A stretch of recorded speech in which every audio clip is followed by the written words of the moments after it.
When two top players like this come up against each other, it really is on the day, so we'll see what happens. Ding would be, I think, very satisfied with how he played yesterday against Dave Gilbert, who he'd never beaten in 3 meetings. Shaun Murphy, a great cueist, great technique. As I say, had a scare in the first round, but maybe haven't got that one out of the way, will relax a little bit. Mike Hallett, I'm sure, is looking forward to this one. Certainly am, David, and who knows, the winner of this tournament might come out of this match. Both class acts. Ding, of course, would love to win again on home soil. Well, he's got an early opportunity here as well to put some points on the board. Yes, that top half certainly has opened up. All the stars are in the bottom half now. It's a tough bottom half. World Championship runner-up Barry Hawkins is here, Matt Selby, Neil Robertson.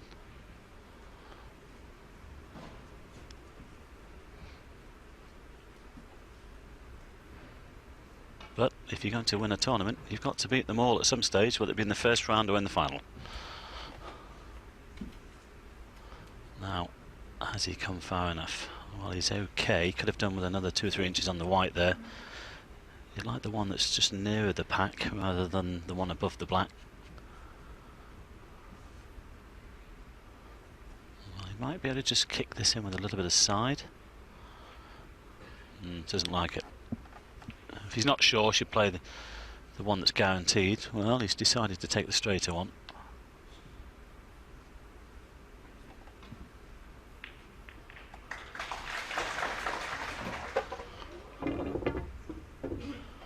No, he hasn't.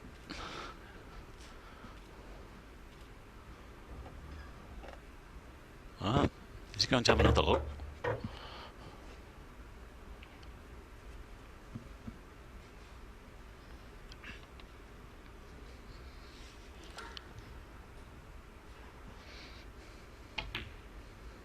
Well, he did have enough room. I think he's just played that with a touch of side as well to straighten the red up. That was a good shot.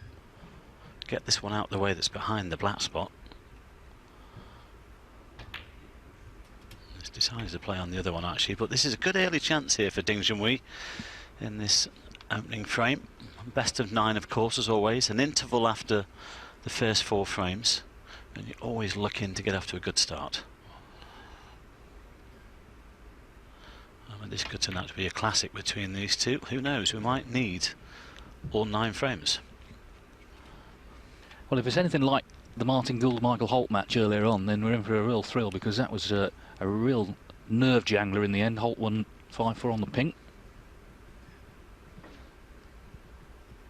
Yeah, I bet Martin wishes he could have that blue back again, and he went for and might have played a safety off it, cost him the match in the end. But you know, you're down there at the floor, you make the decisions there.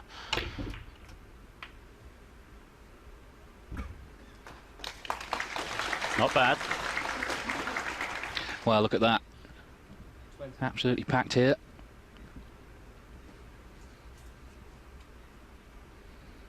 He's won the China Open, of course, Ding, when he was just 18, but since then hasn't fared too well on home soil. Maybe this is the week things are going to change.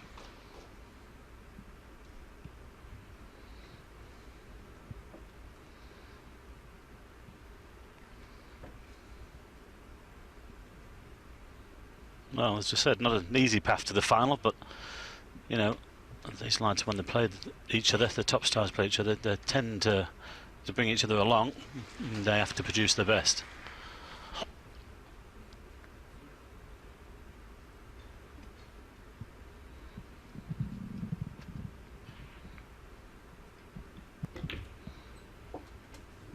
Sounded a little bit heavy. He might have just taken a little bit of pace out of the cue ball. He's low on this black. But you can play a little delicate cannon into the bunch just to hold the white at this end.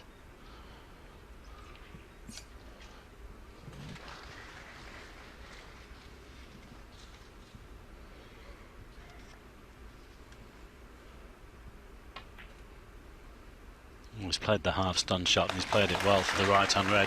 Wasn't quite sure whether he could play that.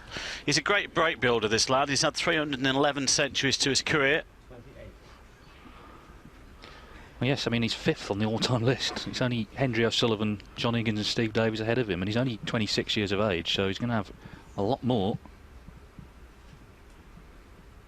He made 57 centuries last year. I think was he second in the list last year, Dave? I think it was. Trump, I think, had 61 from memory, so incredible, isn't it, really? And Ding didn't play in every tournament, so that's an awful lot. He'd love one here. He had 2 yesterday against Dave Gilbert in successive frames.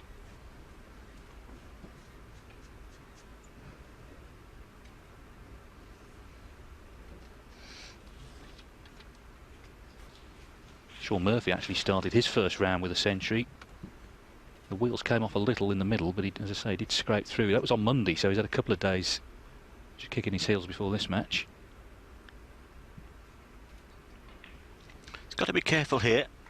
This could go wrong, especially if he, well, it'd be nice if he does find the gap, because he'd be on this red near the top cushion, but well, he played a little nudge into them. He's decided to hold. Well, I think if he's played on the one just below the pink, it's got to be very accurate indeed. 34. And I think he's got there. Well, that's a great shot. To the inch. 35. Nicely done.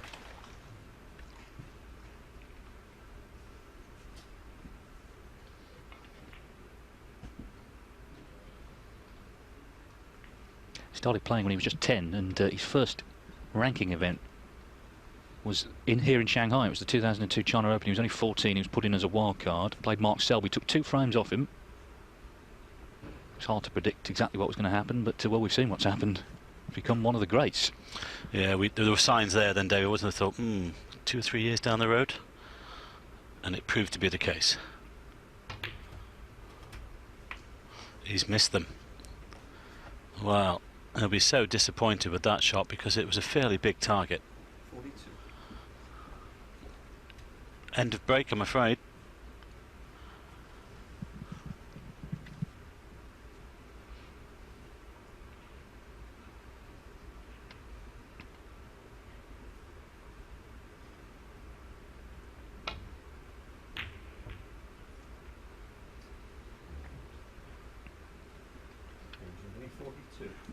Well, 42, but he knows if he'd have got the cannon, he might have still been at the table, but he has covered that red near the right-hand corner.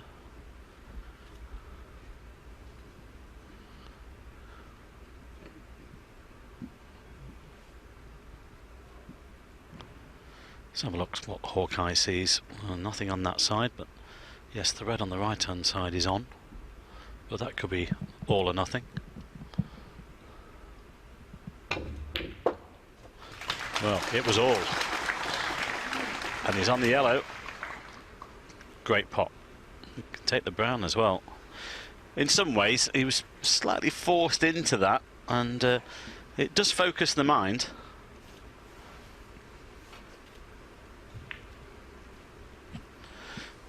Knocked a lot of those in, of course, when he won the world title back in 2005.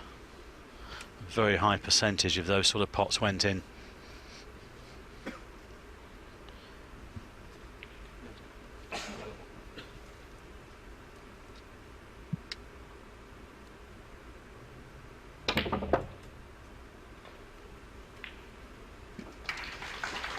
Slow down.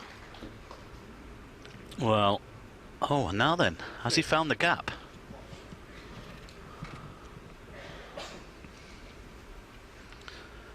Well, very fortunate if he has.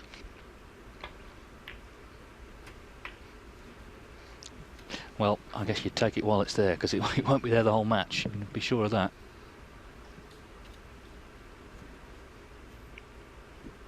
This already, I know we're only in the first frame, it already has the feeling of being a classic. They're both playing well.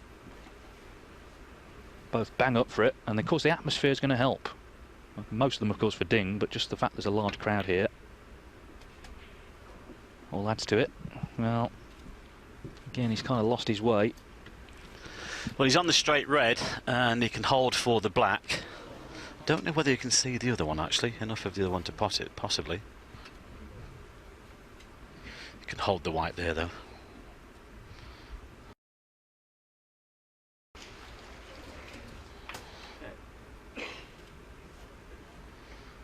got rid of the difficult red.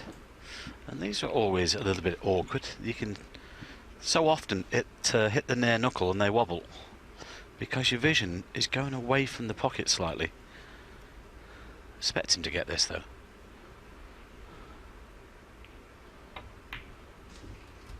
Well played.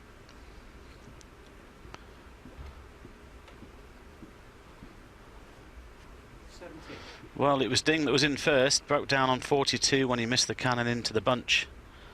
But all of a sudden now, whether these reds are, Shaun Murphy has just gone favourite in this opening frame. And these guys are that good that in these sort of positions we expect them to clear up.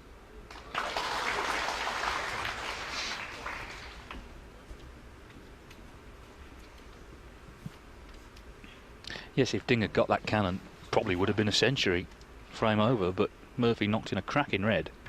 26.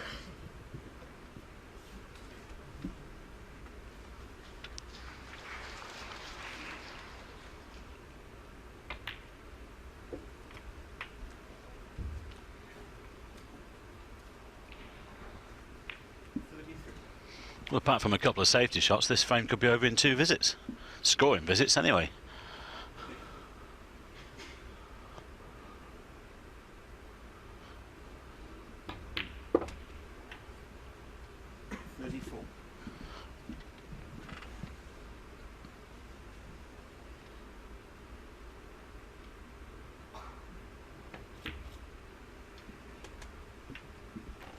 Murphy has a new cue. It's kind of forced on him this season. His old cue was a lovely piece of wood, and a real old cue, literally from sort of 1930s. So he's still getting used to it. And it's not been a great campaign in the big events. He didn't qualify for Wuxi or indeed the New Indian Open. So he's just looking to build some confidence, get a run going.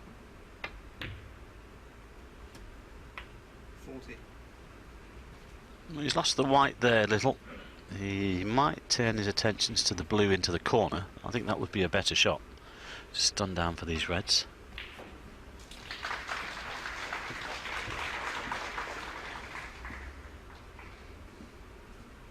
Just come past the pink here with the cue ball for the lower red.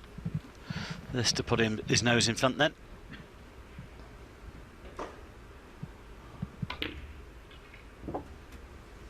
Ooh, it struggled in, but he's still there. 45.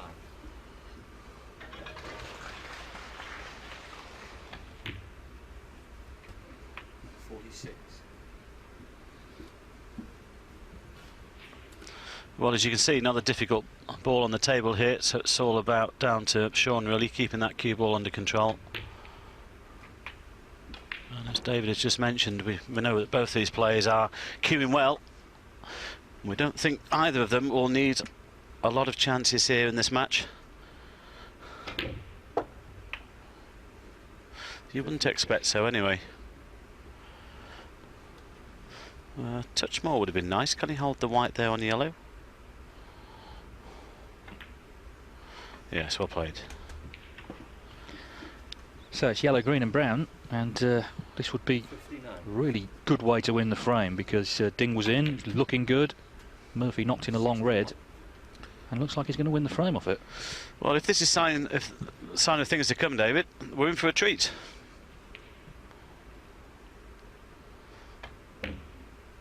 Ooh, that sounded a bit clunky as well.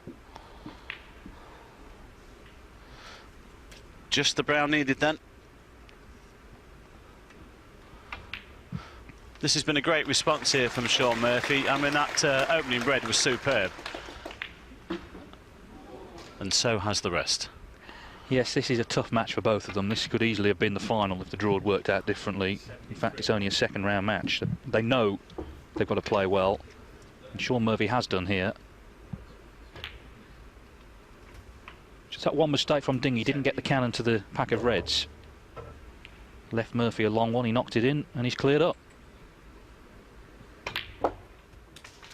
Terrific start. Brilliant. 86 clearance from Shaun Murphy to take the opening frame. Good stuff here in Shanghai. We're back shortly with frame 2.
Well, obviously the question is, has he covered this red?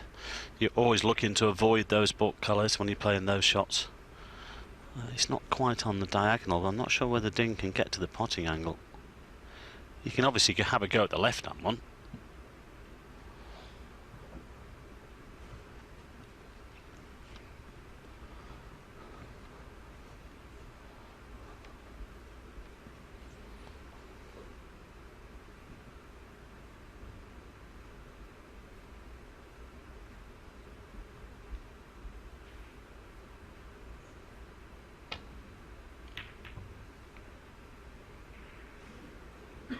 Has he fluked one?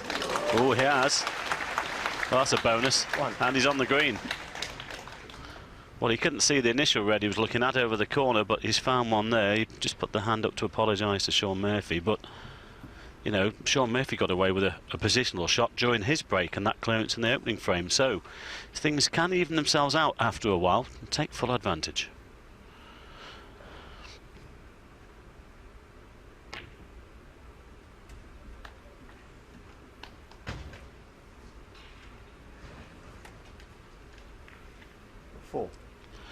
Well, you can pot this one and go into the meat of the pack here and hopefully still stay on the black. You could really get them open. There's no danger really of knocking a colour in because the way the pink is set, it'll just go down the table. It might just play with medium pace.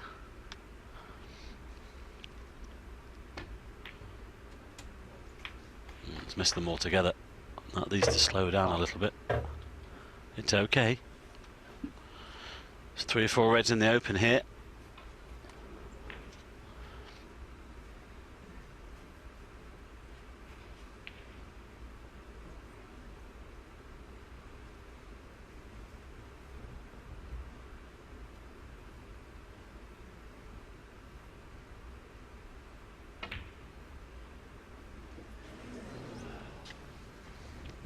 Junhui 5. Well, it wasn't that close, to be honest. Not to a player of his calibre. Whether he was concentrating on the cue ball and took his eye off the pot, not quite sure. It can happen. But the last thing he wanted to do was allow Shaun to get in early in the second as well.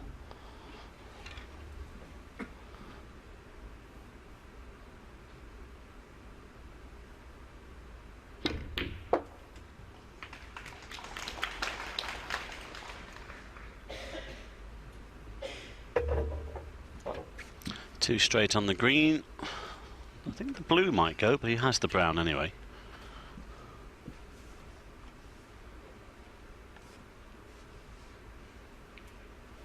Just had a quick look at that red right of the pink. See if it goes past the black. Let's just see how he plays this. If he brings the cue ball down the left hand side, then he's playing on that one.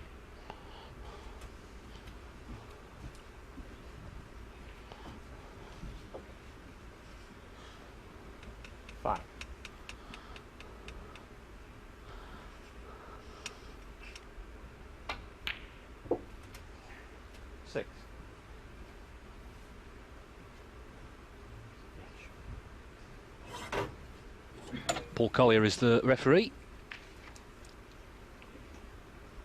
A long way from Newport, which is his hometown, of course, where they have the Welsh Open.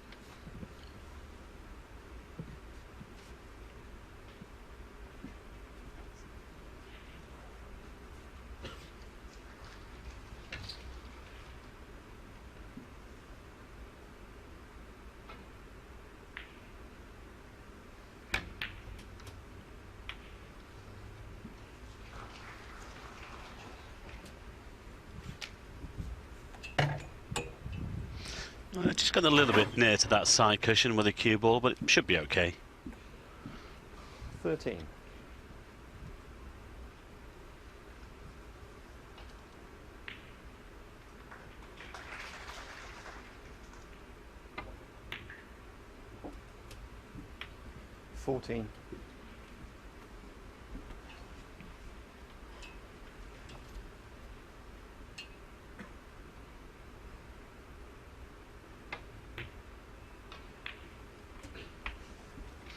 And that's a great shot, great touch. This will open up reds to the other corner as well, but he struck that beautifully. Signs of the he's queuing well, we know that. 22. You can always tell when they start going in the middle of the pockets.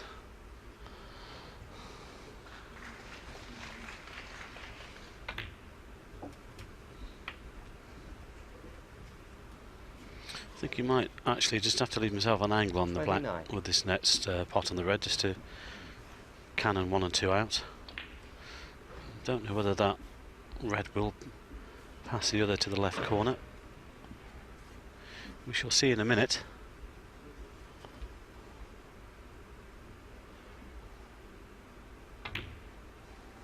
$30. Well, I think from there he's looking for the cannon. This was a similar shot that the Ding missed actually when he didn't get into the pack. Oh. Well, actually that was okay until the black came and nudged everything open. But a bad miss on the black off the spot.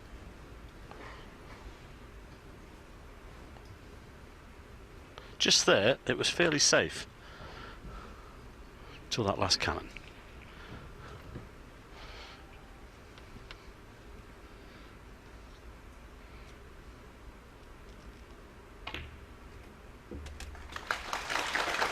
Well, it sort of roles reversed, isn't it, from the first frame where Ding was in front.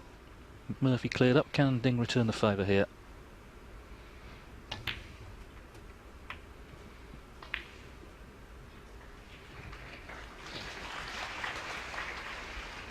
Hey. Feels like he's been around forever, and as I say, he's still only 26. Been on the circuit there for 10 years.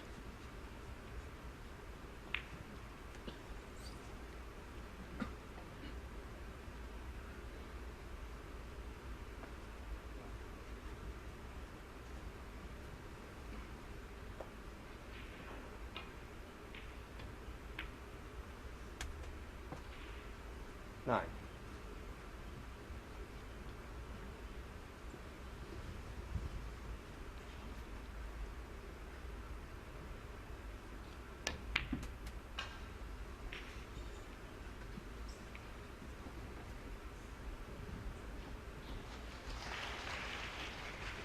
$12.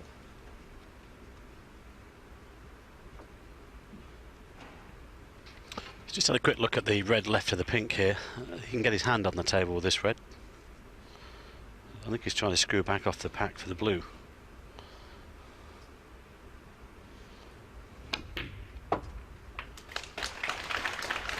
Well, it's not bad. 13. Obviously he's played on the blue to the centre, but he's got it to the corner, and there is an open red, of course.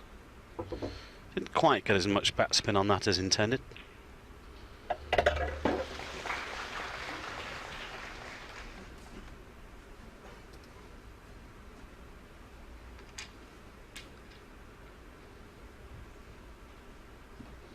Didn't have to do much with this blue though, just hold the white in the middle of the table really. It's the other 4 reds that need a little bit of attention. In fact, I think he's just looked at a possible plant. There's 2 reds set to the right corner.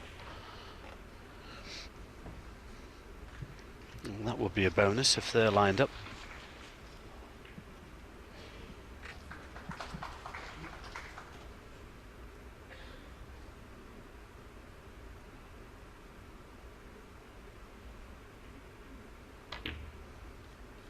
Looks good. Well played.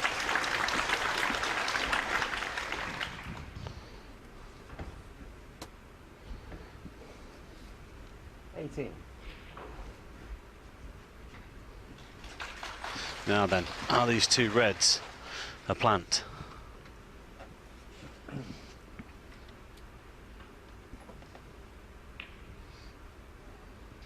He's taking the outside one. I'm looking at that shot. I think those 2 reds are on actually.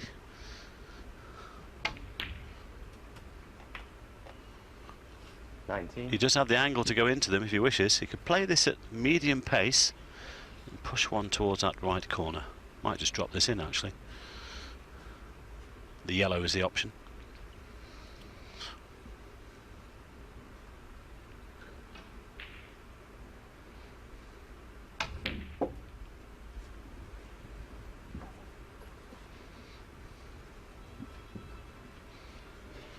21.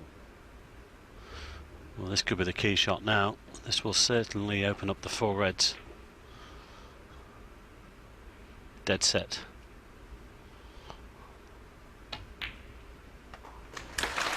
22. Would really expect him to win the frame from here, and so would they.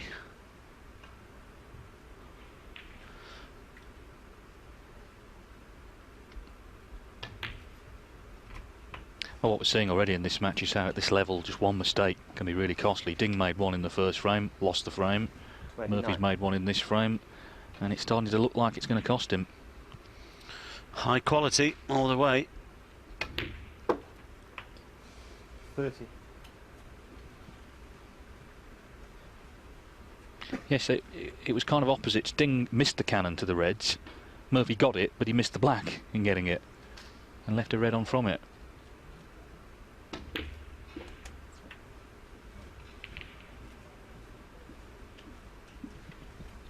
Not quite high enough to get onto the black. We'll have to stun down for the blue once more, but there's no problem really. Again, not a difficult ball on the table. Can Ding here return the compliment of the first frame? Should do.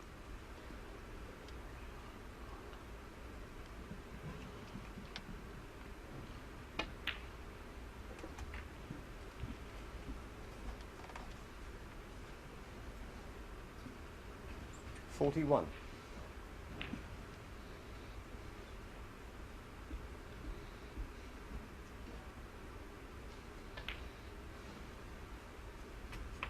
$42.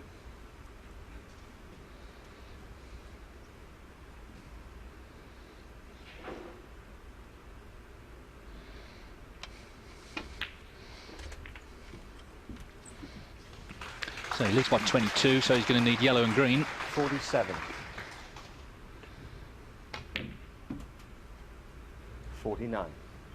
And he's done exactly what Murphy did. As I say in the first frame, when the chance came, he's taken it.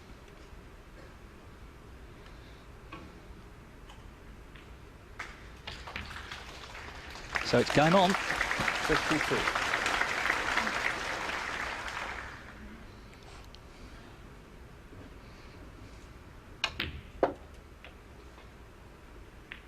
$56.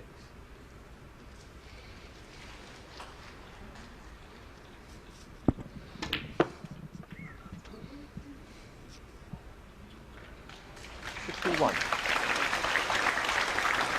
Well, I think he's got the pace of the table. This has been a great response to that man's opening frame. Yes, Shaun Murphy missed the black, trying to split the reds, and that was that. Ding Junhui clears up with 74. Two real high quality frames there. Shaun Murphy won the first, but Ding Junhui has drawn level at one apiece.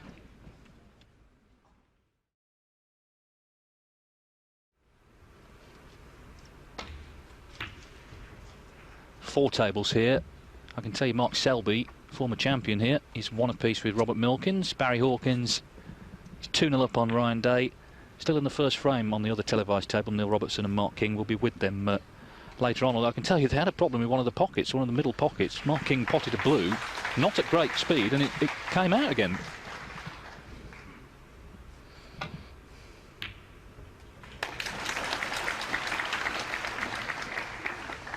Great red there.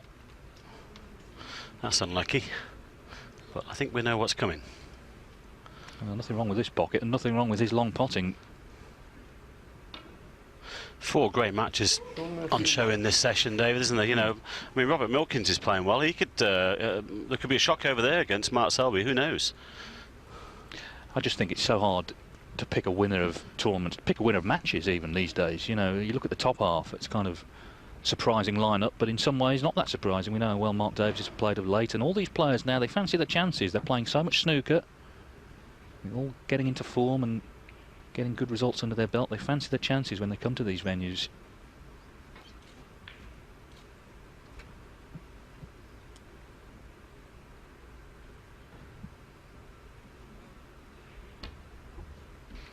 Twice across.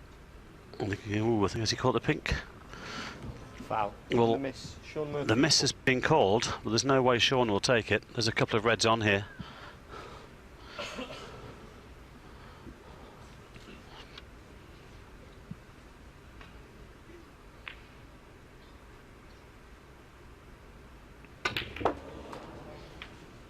One. That's a great shot. A lot of backspin on the cue ball to get it back onto the black.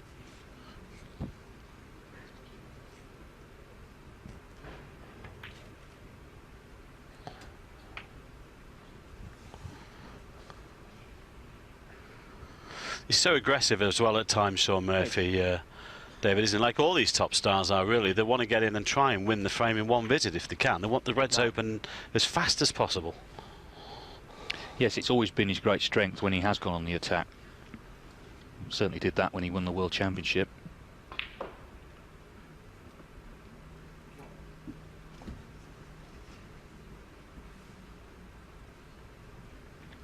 There's just a little gap there between the reds. He's had a look at that. If he just those two reds, if he finds the gap and catches that red, the furthest one away, that should be perfect. Beyond reds to both corners, I think. He's got it. Well, that's a little bit unlucky because he's just glanced it rather than a thicker contact, and 16. the cue ball's gone away. The pink's covering reds. Those two aren't to plant. So that he took a little calculated risk there, and it hasn't quite come off.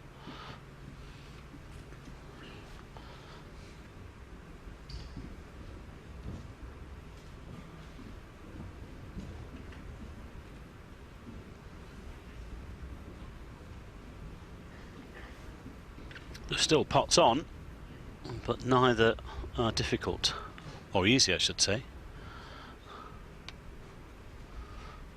Might play the right hand one.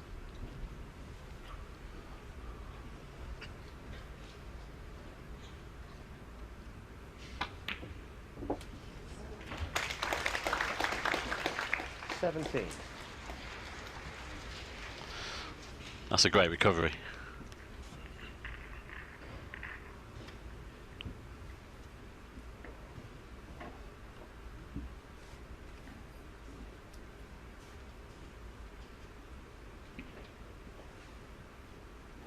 Yellow ball.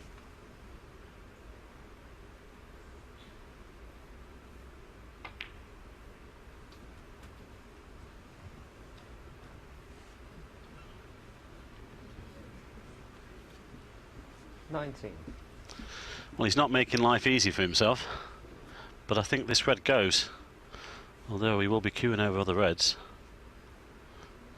Doesn't fancy it, might play the safety.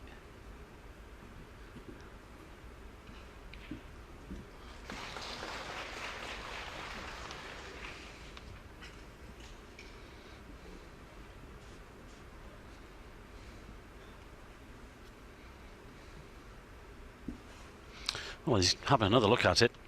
He knows that the cue ball's going away from the reds for a safety shot. Awkward. Oh, he's clipped the other one on the way through. He needs the cover. I'm not sure whether the brown has come to his rescue.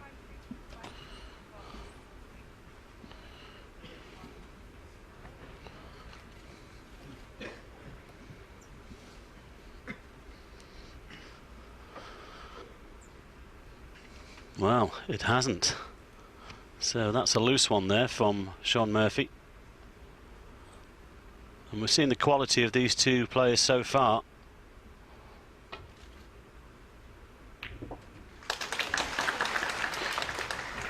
Well, he's lost the cue ball a little bit there because the red was tucked into the corner of the pocket, but it's not too bad. He has a shot on the black and the pink.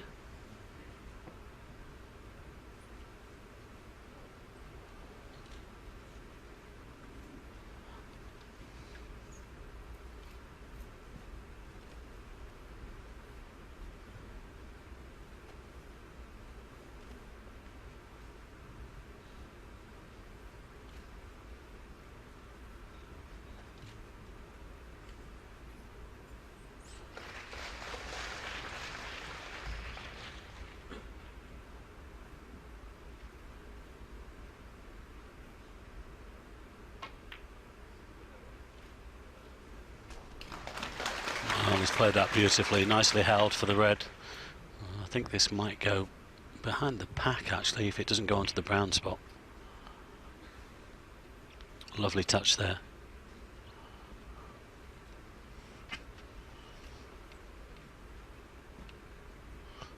Well, I suppose in some ways that's helped because it hasn't covered reds at this end of the table.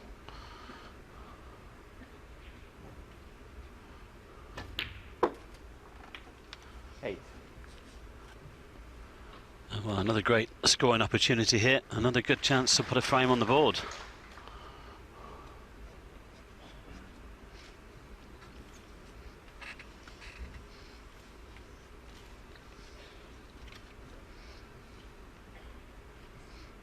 Well, is it the cannon to the pack? Can he get it this time? No, just a positional shot. Played that with a lot of side.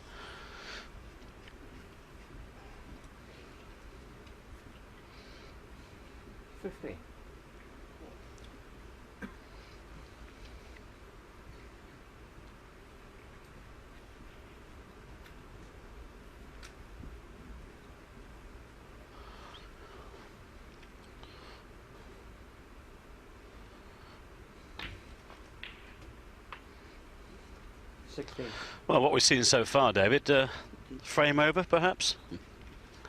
Well, I did tweet before the match began. I said you must watch because it could be a cracker, and for once, it looks like I might be right. Because it's shaping up that way. The quality's been superb. You've been right more than one occasion. All right, twice then. But I'm with you. It is shaping up to be that way. It is. It's high quality, isn't it? Yeah, you just kind of expected it. We know how good the two of them are, and you could guarantee as well it's a packed house. You know, that atmosphere, I think, makes a big difference. I think this is a great tournament. Lovely venue, comes across really well, and obviously, if this man can stay in it, it guarantees big crowds. I mean, they've been big anyway, but certainly for Ding.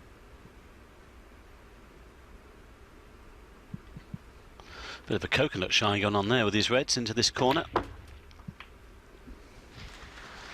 Just under hit it. He won't be best pleased with that one. 29. Don't want to say too much, David, because so often they miss the next ball. But he could have done with a little bit more on the cue ball there. This needs potting. It's a cutback. Looks good. Well played. It's the thing about this game. You not only need skill, you also need nerve. When the big shots come along, this was one here. And he combined both there. Well, again, he struck it beautifully. You know, when he held that pink into the centre for the red, he hit that sweet as a nut.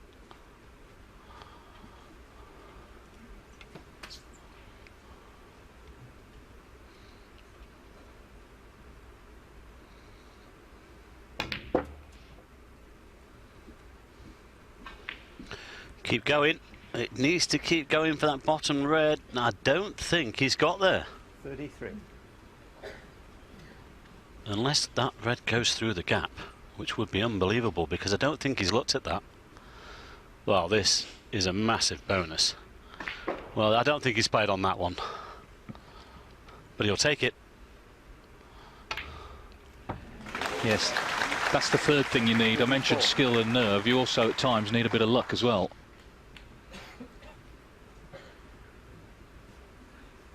And he knows he didn't play on that one.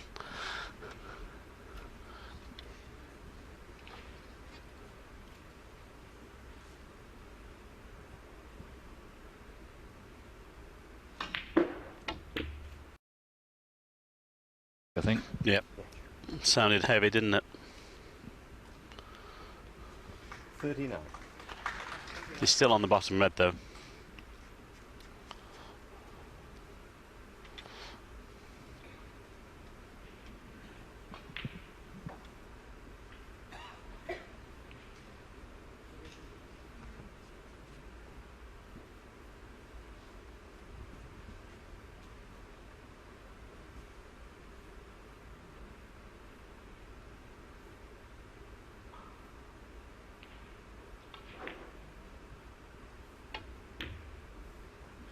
40. Clever. Took the red in the corner, just avoided the other red there with the cue ball. Might play a little cannon into the two reds here and get them all open. Then it becomes a frame winning chance.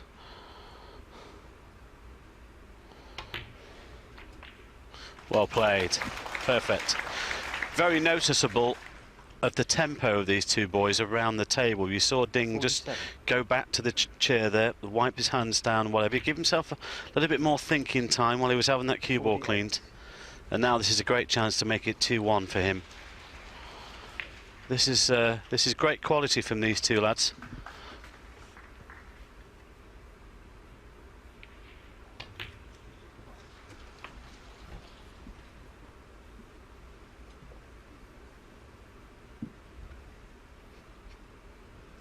$55.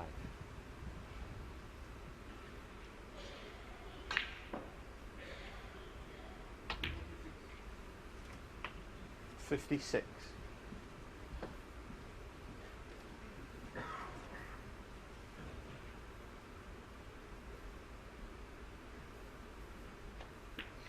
This is what you strive for as a professional sportsman in any chosen career.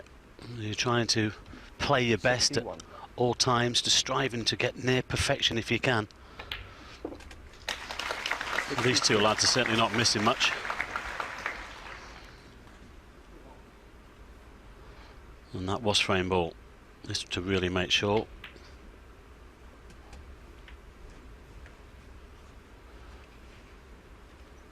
$67.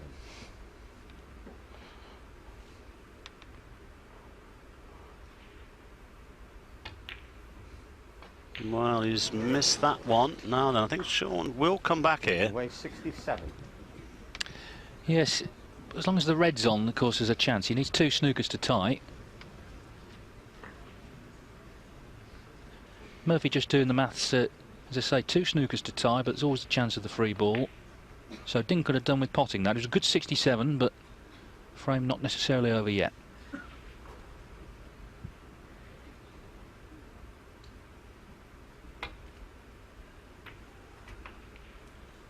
One.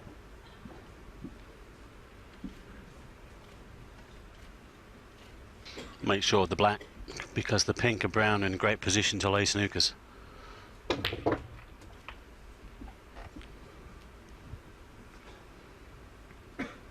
Might just pop the yellow here. He's just gone a fraction straight on this yellow, so if he plays a little stun run through for the green, he can lay the snooker off the green. Let's see which way he goes here. Well, he did have a side angle, and this is a great chance for a snooker now.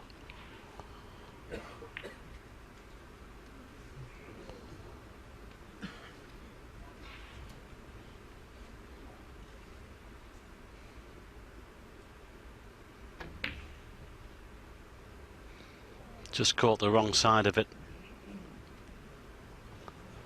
Shaun Murphy 10. Well, that's disappointing, isn't it, for Murphy? That was, as you say, a good chance to lay quite a nasty snooker.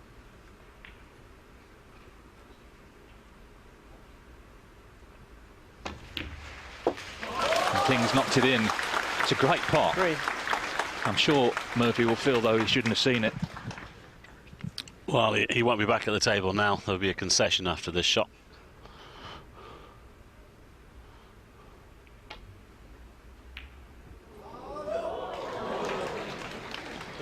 Yeah, And the frame. Shaun Murphy did have a chance there to lay that snooker. He needed two, but he didn't lay it. Ding knocked the green in. It was the 67 that did all the damage early on.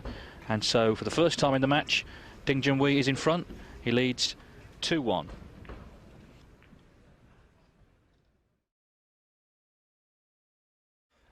Shaun Murphy breaking off here in frame 4, trailing Ding Junhui 2-1. Great stuff. Well, I think this is a big frame here for the Englishman. If he goes 3-1 behind at the interval, with the way Ding's been playing, well, that could be an uphill task. And Ding's got a chance here. Wasn't quite a perfect break-off shot from Shaun Murphy. This red is possible.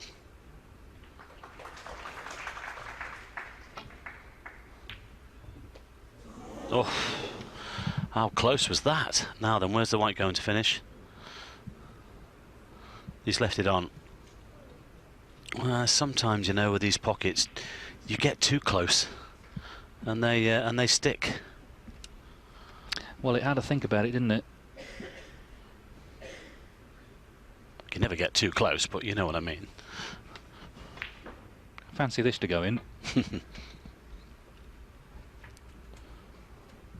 Caught it thin, and he's lost the cue ball a little bit. Just made the pot on the black or the blue a touch harder.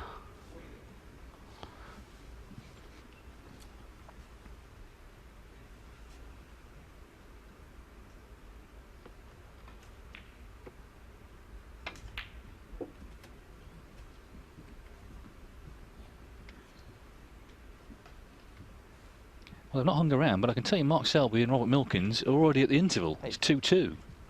So that's been quick fire stuff. Under an hour. Shaun Murphy, 8. Well, that wasn't straightforward, that red. And he has missed it. Can't expect them to pot everything. Yes, it was the opening red, really, wasn't it? Well, the one over the pocket. We didn't keep control of the cue ball, and then it just got a little bit harder.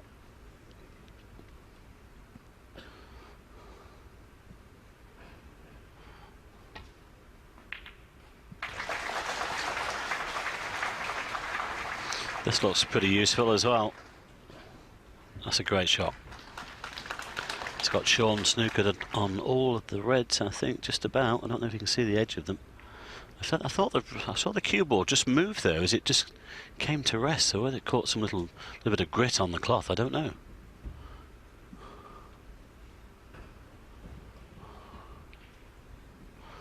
But well, he's still snookered anyway.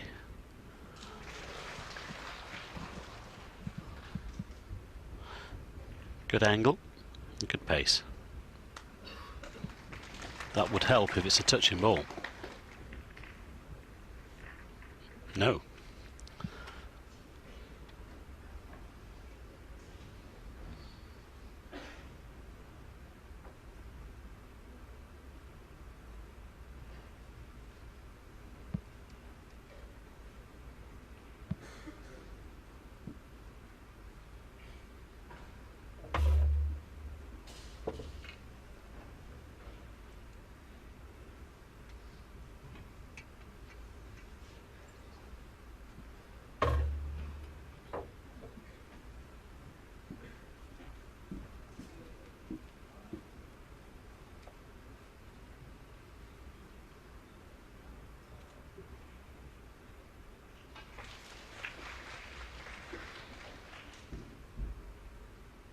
Tables played lovely all week. You know, you used to come to Asia and tables would play pretty heavy, but conditions now are really excellent.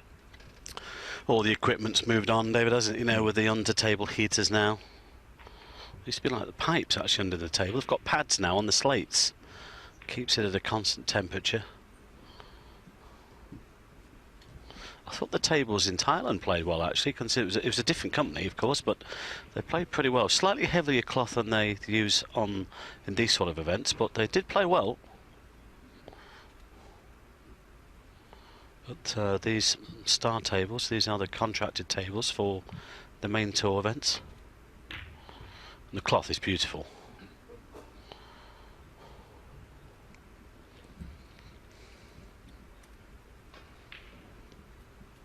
Yes, I suspect it's a bit different to the first table Ding played on, which was outdoors.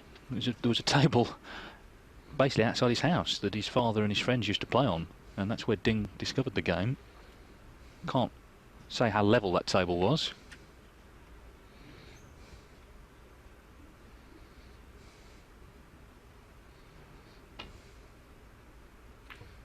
Saw a photograph on the internet the other day. Some lads in Mongolia playing pool outside with the mountains in the background. Is that one of Barry's tournaments? I don't know. I don't know whether, if you're listening, Barry, are you on the case yet? Incredible.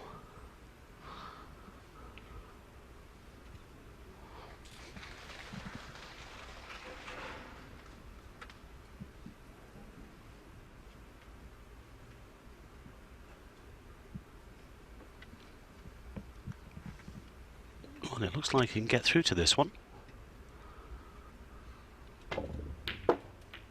Great shot. Unlucky. One. Couldn't quite guarantee where the white was going to finish. But he got the first part of the shot. Made sure of the pot on the red. In fact, I think he might have a shot on the blue if he fancies it. From here, he should be playing a safety shot.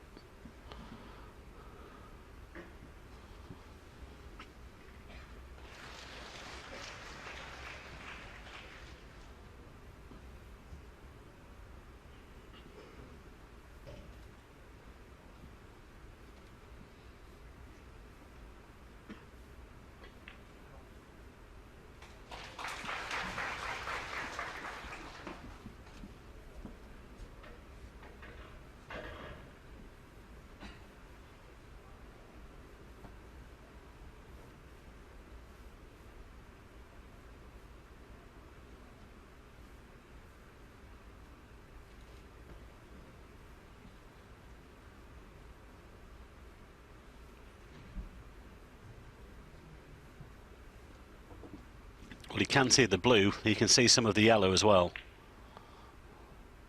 But I think the way Ding's been playing, Shaun know that if he took the blue one, that would be a risk.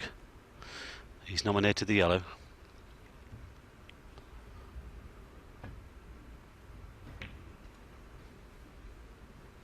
That's fair enough. Shaun Murphy 1.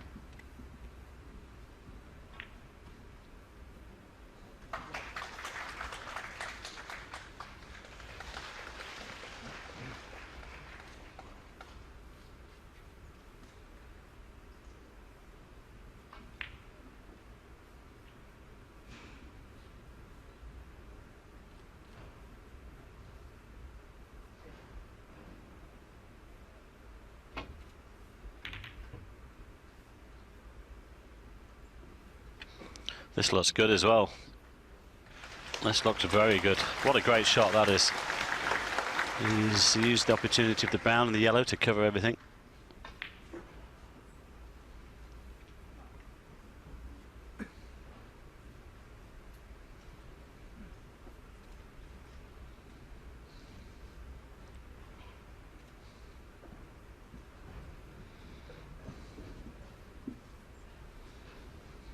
Well, he can mix it when he needs to.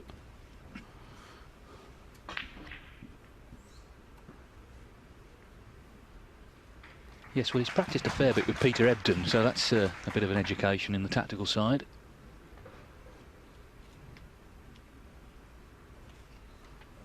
As he, ooh, I just thought he'd turn that over for a minute. It's not too bad.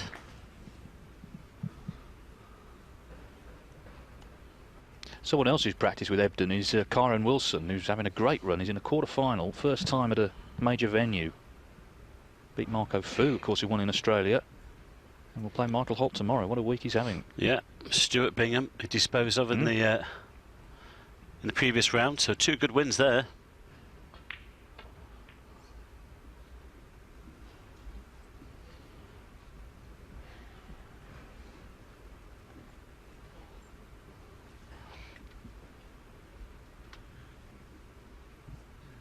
Well, certainly no liberties been taken here between these two. Plenty of respect between them. This is the view that Shaun Murphy has on the bulkhead.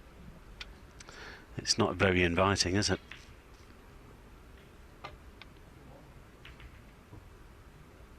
He's found one though, especially if it misses the yellow.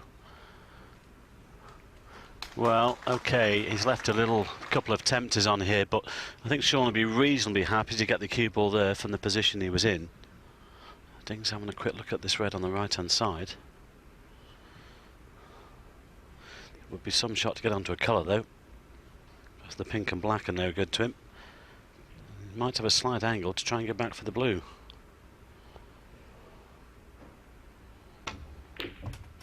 Oh. 1. He's been a little bit unlucky there. He's covered himself on the brown, going to touch foul on the blue. Great red.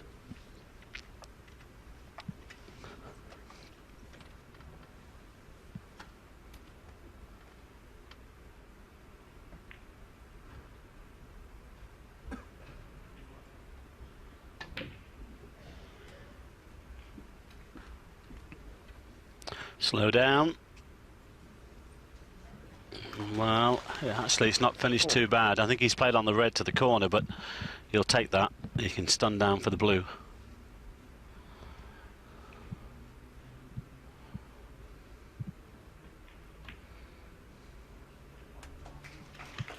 Well, he's underdone it, incredibly. He'd like to try and get on the pink at some stage, because I think it might go on to the black spot, which would help. He's sending the cue ball in and out of bulk here. Looks pretty good. Great shot. Well, pink to follow would be handy. There's our referee, Paul Collier from Wales. Yes, one of the best in the business is Paul. He's a great lad, isn't he?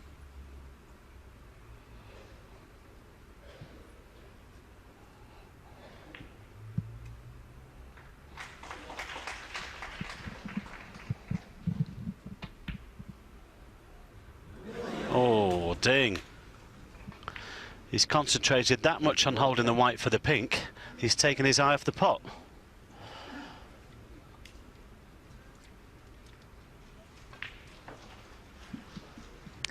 Well, in a match of this quality, as we've been saying, just one mistake can be really costly, and that was a surprise, certainly.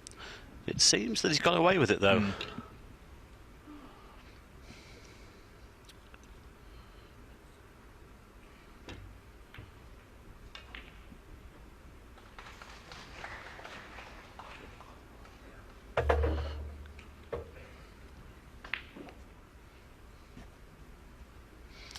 Oh, don't tell me it's a 4-ball plant with the element of safety. Well, this will bring the roof off if this goes in.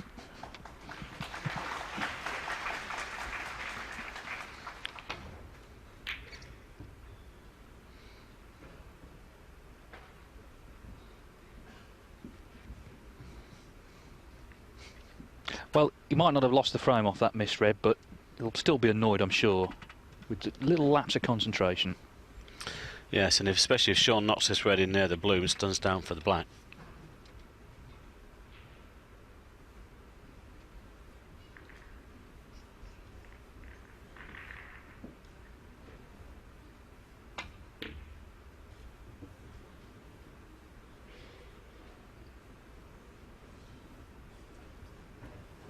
Well, Shaun hasn't got away with this one.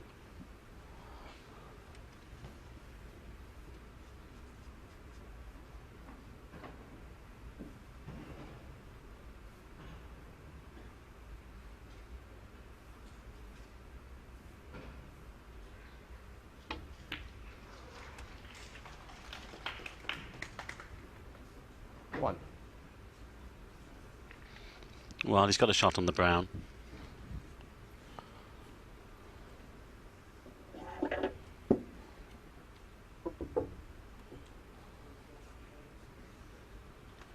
there have been some big breaks in the match, but there's been quite a bit of running out of position, or prime position anyway. And they've been having to pull off various recovery shots. Pink and black have not been in best positions either.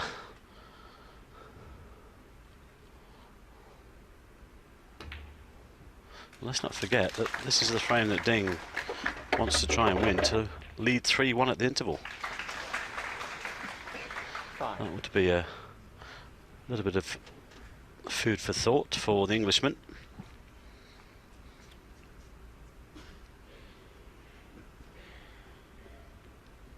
He's got this one through the gap. Can stun onto the pink here.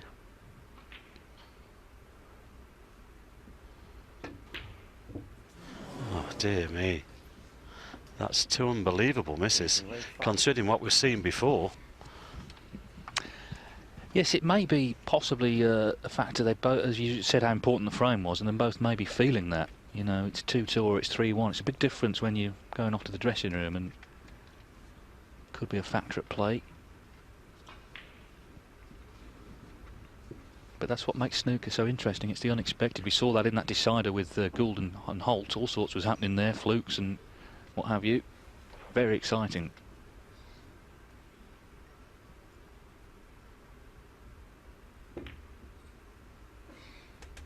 certainly Shaun Murphy now, he knows he needs to knuckle down and really give everything 100% concentration.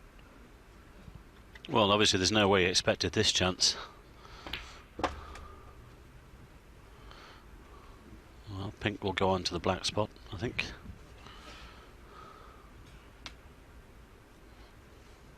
It's not really helped, unless the pink goes into this right corner.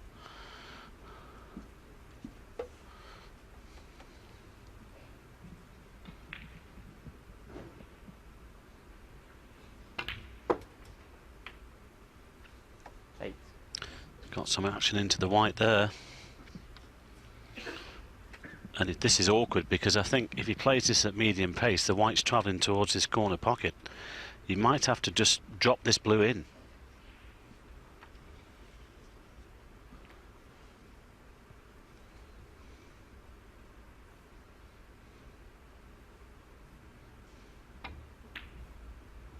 Well, he was okay. He was able to put enough pace into the white. 13. But again, this is a chance that he wasn't expecting, so a good chance to level up the match then into that interval. But 2 reds that Ding's missed there. Can't believe.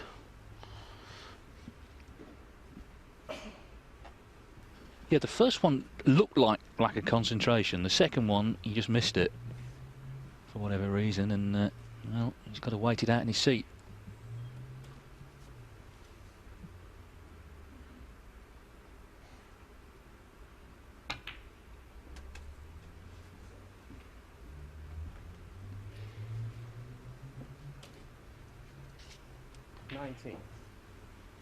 Well, again, quite sure whether we can see where the pink goes into this right corner.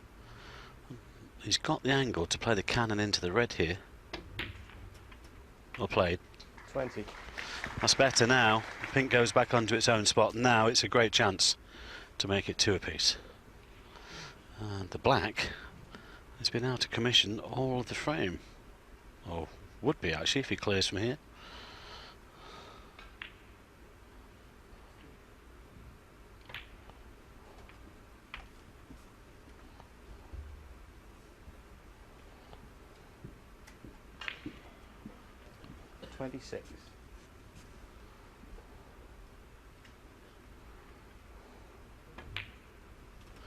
Those 2 misreads, David, could be a big turning point in this match, you know, into the interval at 2-all. You never know. Shaun might come out all guns blazing. We've seen it so many times before. Yes, and of course we know that psychology is important, and Ding, I'm sure, in the interval would think about those misses. Would think, well, it could have been 3-1.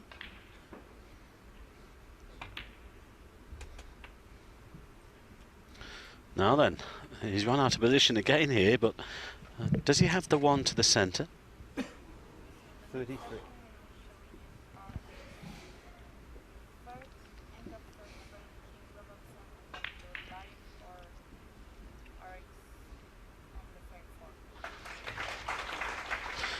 No problem. 34. Well, so far so good. He's just got to finish the job now.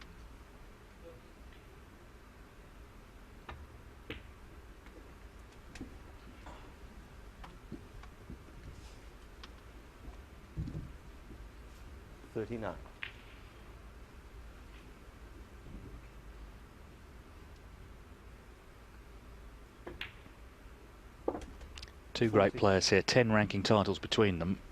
Either one of them could win this tournament, but one of them is going home today.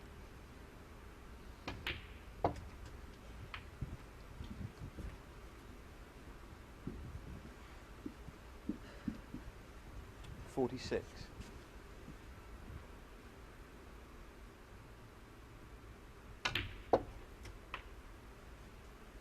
$47. Well, this will leave Ding requiring snookers. Yes, a gift of a chance here from Ding Junhui, which Shaun didn't expect. He's taken it well. You'll know who feels the better going into that dressing room, that is for sure. 53.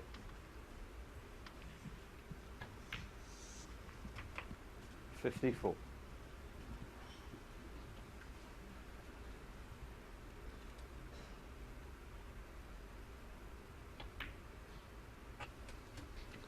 But it sets things up nicely for the second half of this match. And again, a very difficult one to call.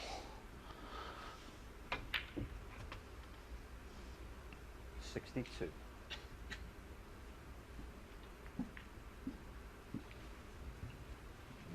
Yes, it's been an enjoyable match. This frame maybe not so enjoyable for Ding's fans here.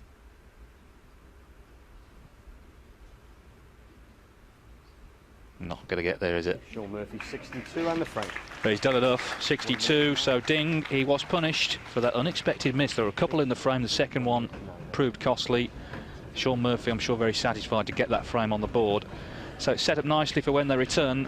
Level at 2-all.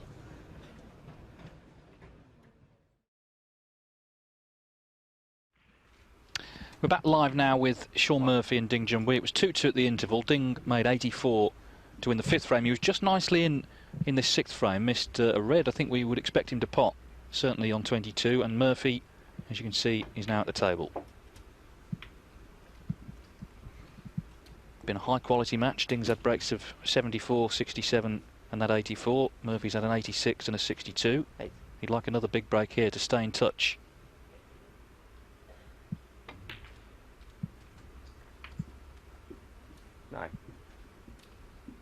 Yes, in some ways another unexpected chance really, because the red that Ding missed to this top left corner was not difficult.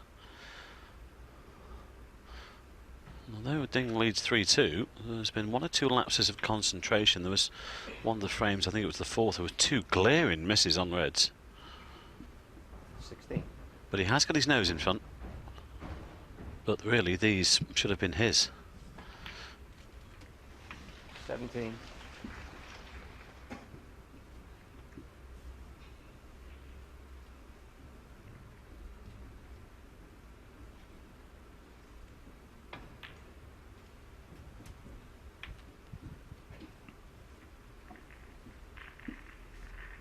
The winner will play either Neil Robertson and 24. Mark King.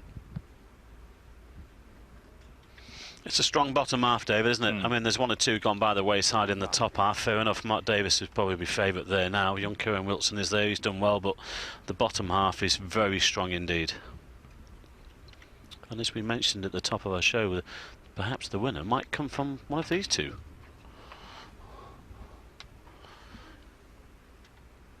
Well, certainly Shaun Murphy, it's obvious everyone wants to win a tournament, but he does, because it's been over 2 years now, 2.5 years since his last ranking title. It's been close several times since, but just hasn't quite got hold of a big one. Lots of semi-finals and finals and whatever, but he hasn't really been able to convert. I'm sure people will keep reminding him of the fact. But he's such a great player. I'm sure it'll be only a question of time when he's back into the winner's enclosure. It might be in the next couple of days. I think what makes it harder for him 41. to accept in a way is that if you look at last season, every ranking event was won by a different player. It's not like someone won 4 or 5. They were all won by different players, and he wasn't one of them, which must have grated a little bit. Although he will get in the new Champion of Champions event if 48. either he wins this tournament or it's won by someone who's already in the event. There's 2 places up for grabs. 16-man field, 14 winners in there, and otherwise they'll go off the world rankings. Well, he's world number 4, so he will get in. Big money event, that 100,000 to the winner. And the cut-off point for that tournament is this one, is it? I believe India as well, so although he's not qualified for that, so he can't win that one, but yes, there's 2 tournaments left. So he's only got the one chance, of course. I'm sure he'd like to be in it as a winner rather than 54. just off the ranking list.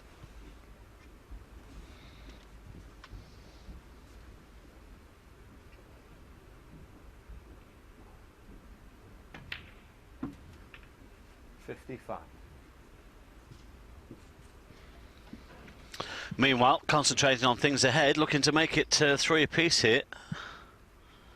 Ding missed that red into the corner pocket.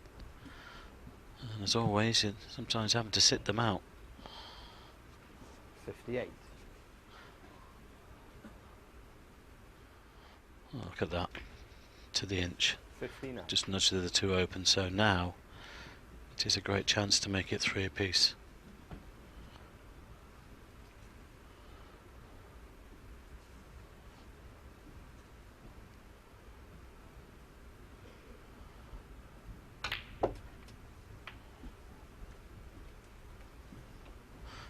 A touch heavy.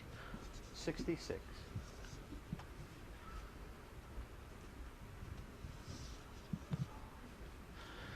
Well, he still needs one more red here. Should get this.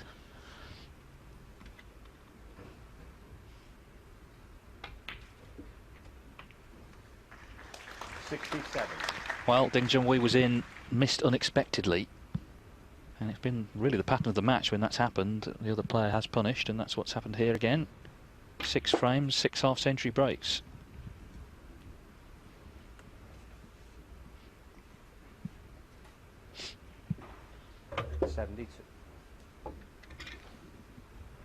Well, it was the best of 9, now it's the best of 3. 73.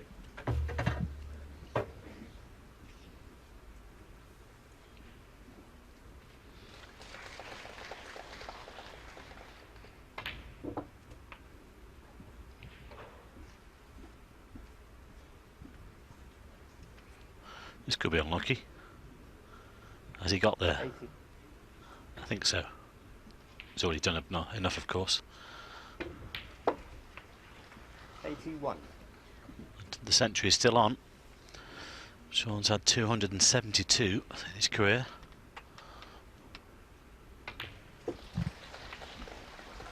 Well, for every century he makes, he gives £100 of his own money to the Royal Manchester Children's 88. Hospital. 33 last season, 8 already this season, including 1 in his last 90. match. So he'll want to make this.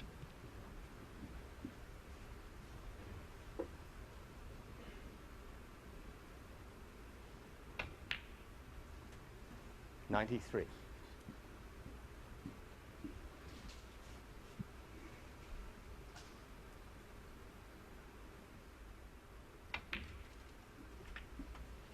97.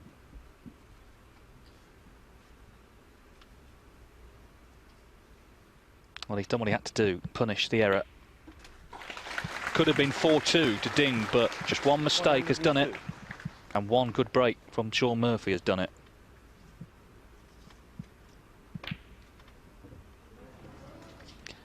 It's 102. Shaun Murphy 100. First century of the match. Keeps Shaun Murphy very much in contention here. Match level again. Shaun Murphy 3, Ding Junhui 3.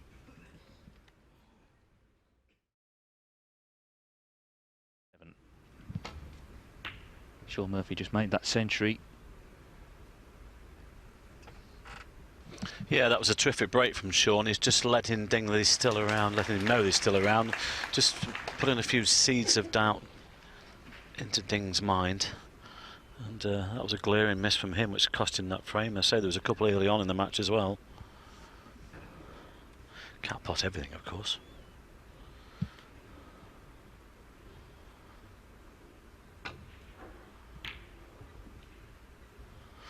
But again, I mean, 4-2 for Ding, fine, is a strong favourite, but now, again, a difficult one to call.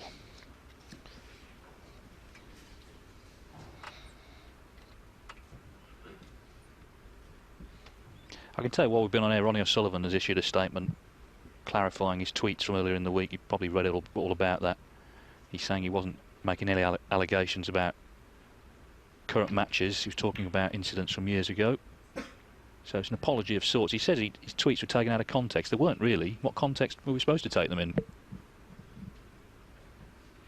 Somebody else write them then. Anyway, it's good that he's done that, and it's good that we're focusing on a tournament that is really hotting up nicely.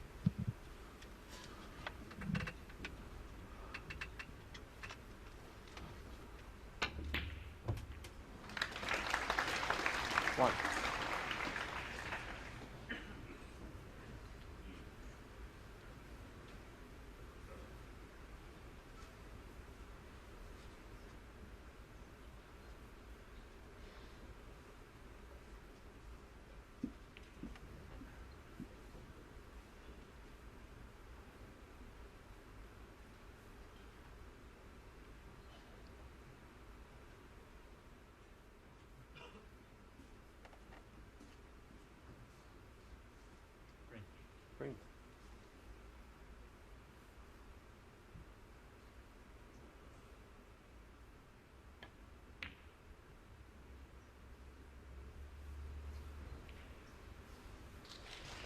31.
Foul.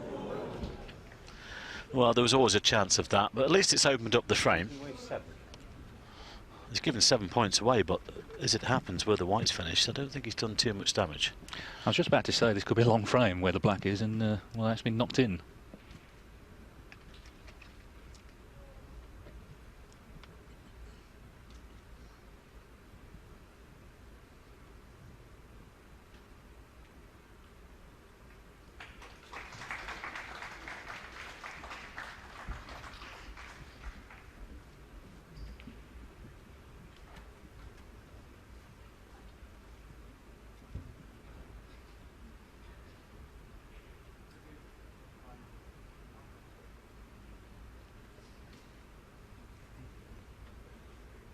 Well, he put it there, and Junhui doesn't like it, so he's put Shaun back into bat.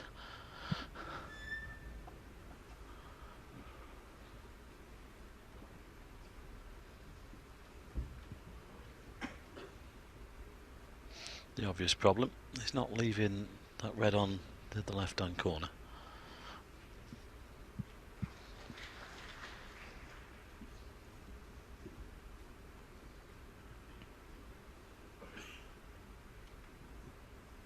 We've not really had any close scrappy frames in this match, but of course if we do get one, it'll be just as important as the ones with the big breaks, particularly at this stage of the match. You can see Neil Robertson and Mark King have just resumed there. You can see Neil in the background. Will be with them when this match is over, I'm sure. 2-2 in that one. 4-2, Robert Milkins now leads Mark Selby. 4-1, Barry Hawkins leads Ryan Day.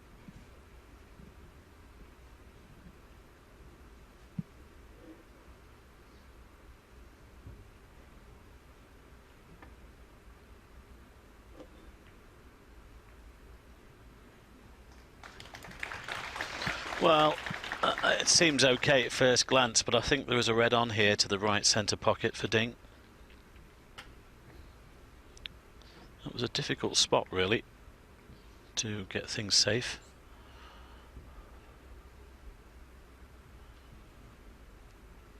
Well, if he can pop this one in, he'll certainly be on the green. He's played well in this match, Ding. He'll be a little bit disappointed that he missed that easy red in the last frame. He could have easily have led 4-2. Plenty of room.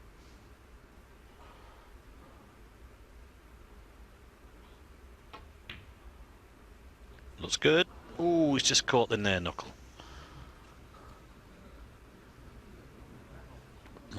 He's put his hand up there. I think he's covered that red with the yellow.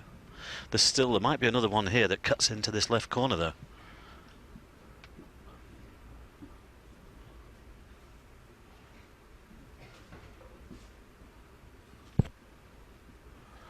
Looking at the one that's just right of the pink.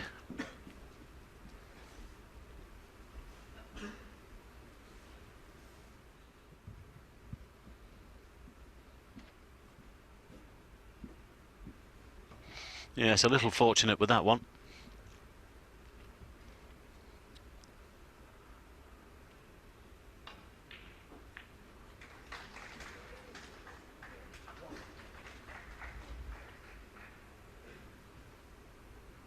Well, he's settled on this one.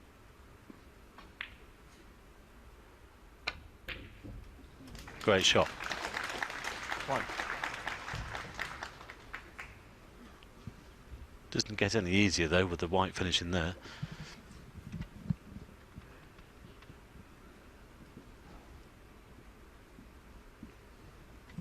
This match has just got the feeling about it, David, that we might be going all the way. It would not be a surprise, would it, if that happened?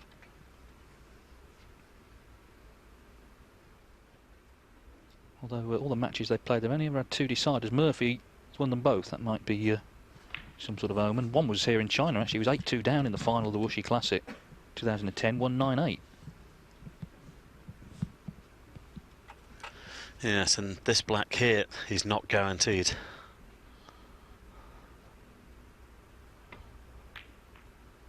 Well played. Unlucky, didn't get the desired cannon.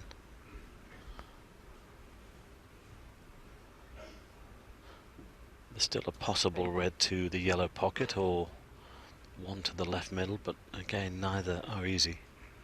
There's nothing there.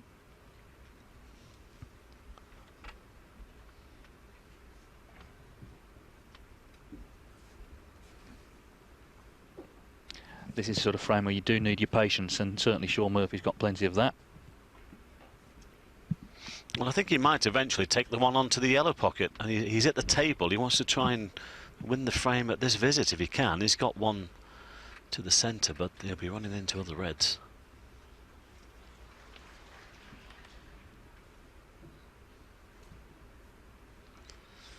Yeah, those two there are available, but neither are easy pots.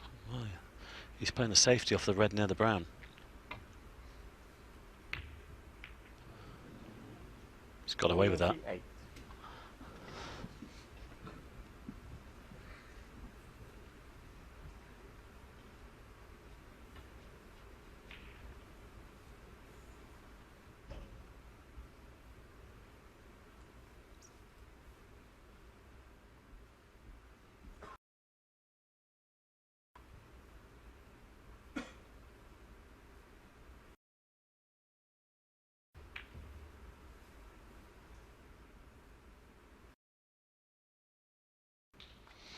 Good shot from Ding there.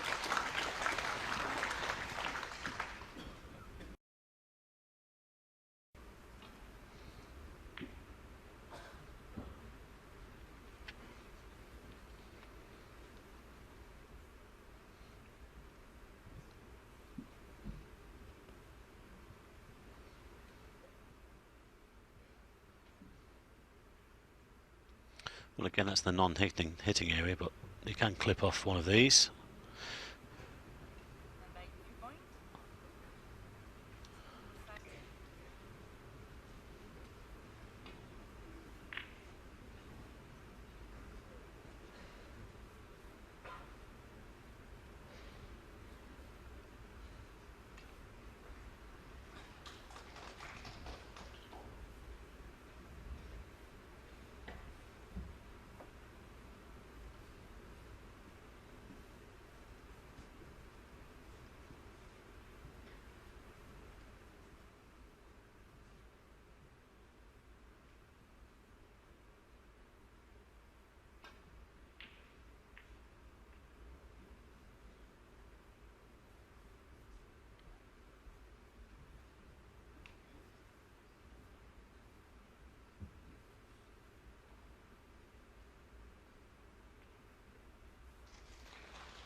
Not as intended. Has he done any damage? Can Shaun make a plant out of any of these?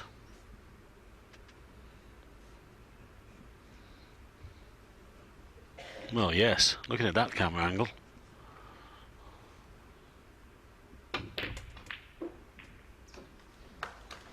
One. Was hoping to be a little bit further down the table for the green there.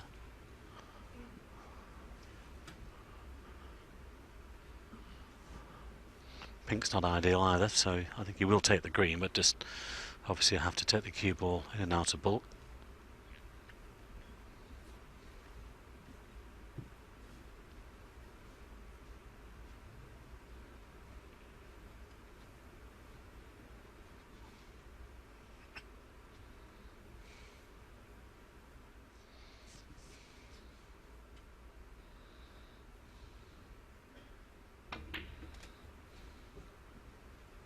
With that cue ball. Foul. Phil Murphy 1. Junhui 4. Funny old game sometimes, isn't it? This frame just becoming a bit of a struggle for these two who've put on such a great show here this evening.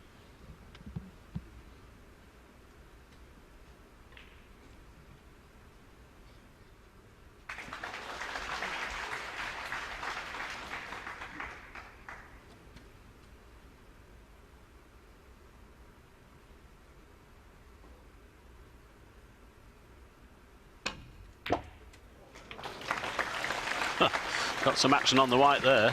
Great shot. Too much actually if he's played on the pink, obviously. Still got a shot on the blue. The yellow might go. Tremendous backspin on the cue ball there.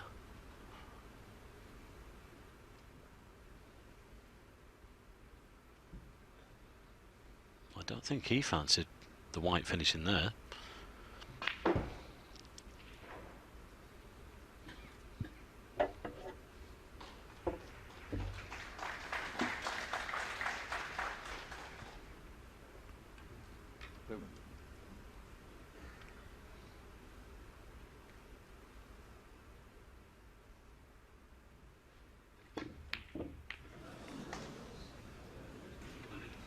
Well, he's a little fortunate with a double kiss.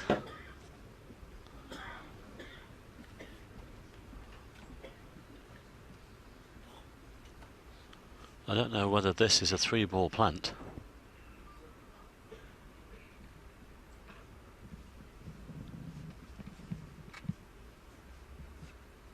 Covered the reds on the right-hand side, otherwise Shaun might have taken that on as a plant.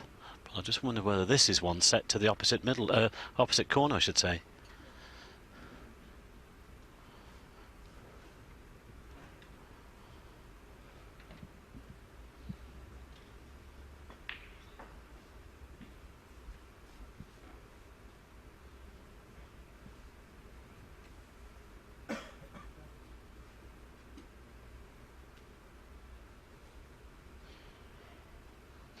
Looks like he's going for it. Great shot. Unlucky. Oh no. One. Well, you're having a laugh, aren't you? How did he finish there? I mean, that is incredible. Well, he's looking at Paul Collier, but he can't help him. That's unbelievable, isn't it? Well, we saw Mark King, didn't we? He potted the blue in his match and ended up behind the black, but that's even more incredible to finish there. Great plant. And he's got nothing for it. Thank you very much, he's thinking.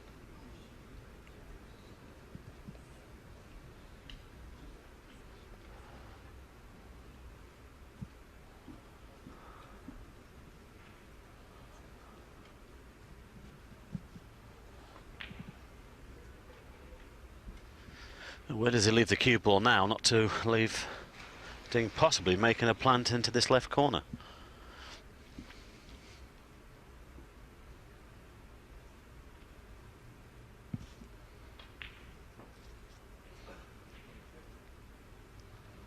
Or green perhaps, so he hits the green fullish. Well, even half ball, you never know, you might tuck him behind the blue. It's a tough one though.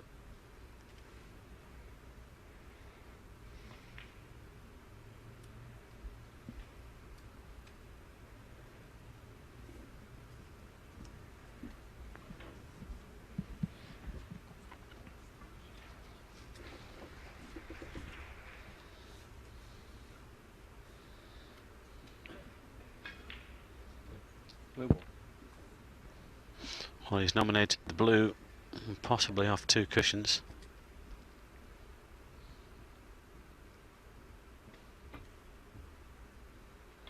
Looks wide. Foul. Miss. I think that will go back. Ding Junhui 5. Well, Ding's just coming to have a look at this. Well, he's contemplating a plant. I wouldn't have thought so, not from that distance. Back it goes then.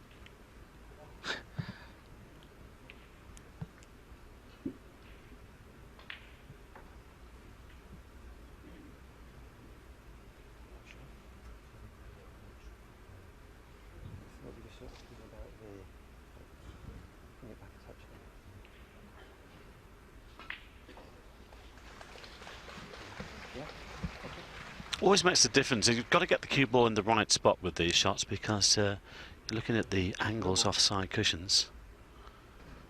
Nominated the blue again. Can he get closer this time? This looks good. Oh, it's going to be a free ball. Miss. And there's a pot on the Junhui green. 5. Free ball. Ding might take the green on.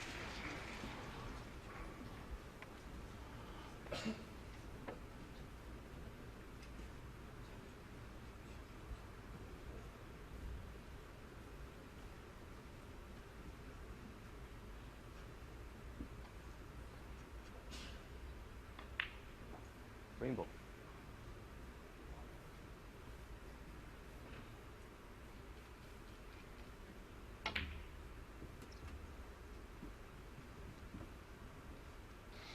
Great shot to get there. He's putting a high value colour back on its own spot, because blue, pink and black, a little bit awkward. Pink's and filling in the middle of the table. It would help on its own spot. You can build something from there. But Shaun was so unlucky. He was in all sorts of trouble there behind that red.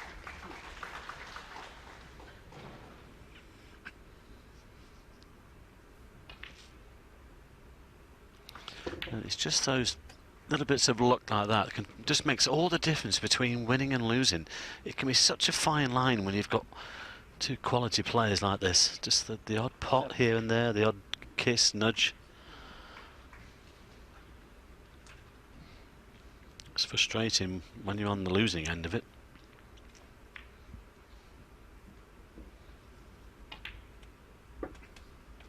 Hey. Particularly frustrating because he played the positive shot and ended up, might get punished for it. Again, it's a crazy game, David. You can play poorly at this game and win. You can play out of your skin and get beat. That's right.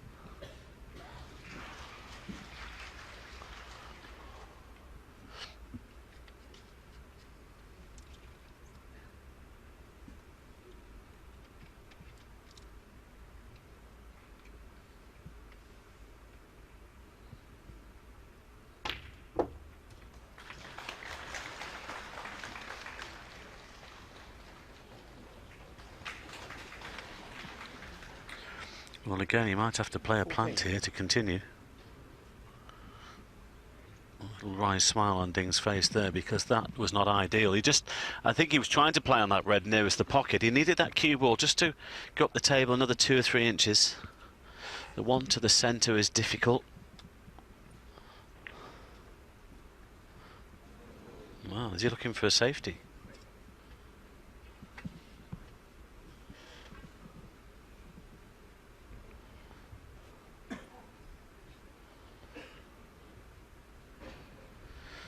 I think he's playing the pot to the centre. This is not guaranteed.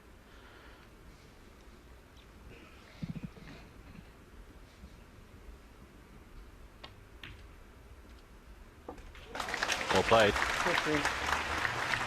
Great pot.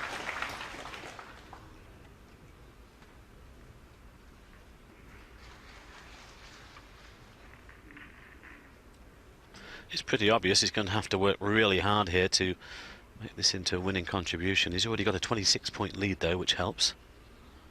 This pink to make it 32. There's still a couple of reds, 2 or 3 reds that will pot. But he's going to have to work hard for them.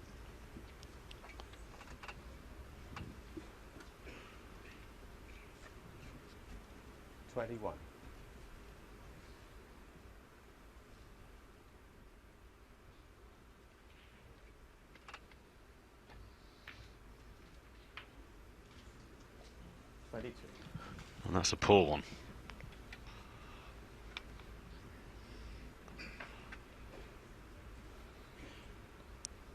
Played on the pink to the corner. Might still take it to the centre, but much more difficult now.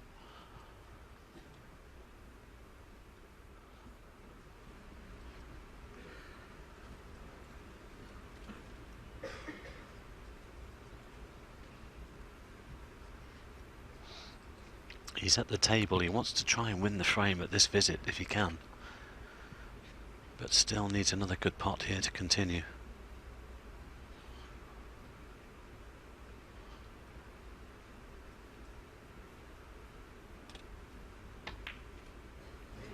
Oh, he's screwed it off. Junhui 22. Shaun 6. But it's one of those crazy frames. Certainly is, isn't it? Been all sorts going on. There's the latest incident.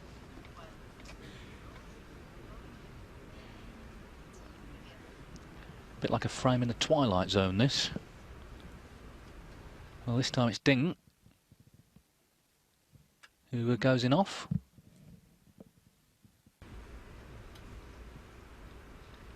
So there's 27 points in it.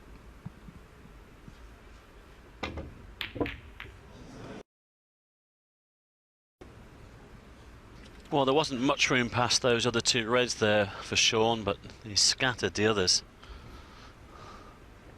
And if Ding can knock one in here and get onto a colour, well, this frame could be over.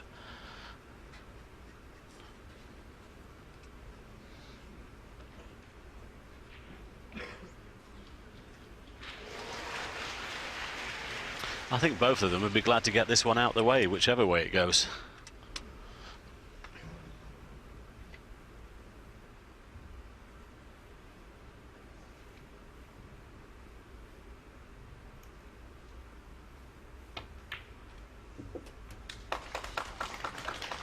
One. Well, another chance then.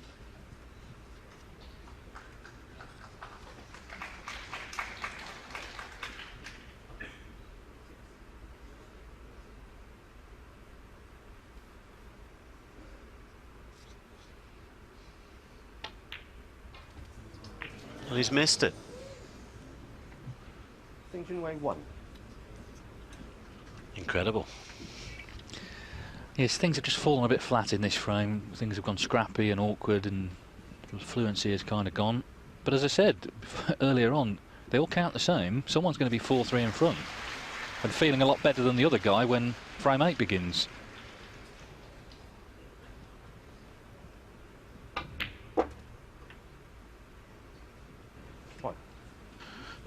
He's played on the blue there to the green pocket, and he cannot believe the reaction he's got off the white.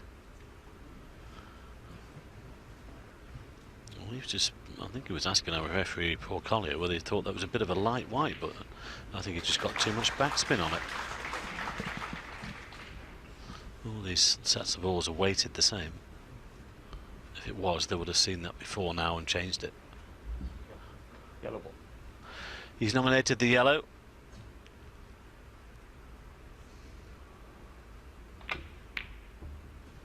Well played.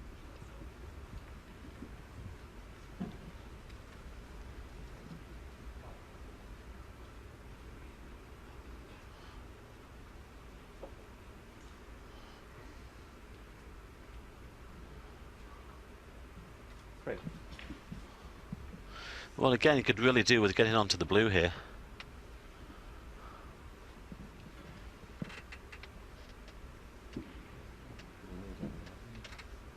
Someone's just moving in his eye line. Paul Collier's going to go and have a word. Low. Keep still. Let's hope they understand keep still.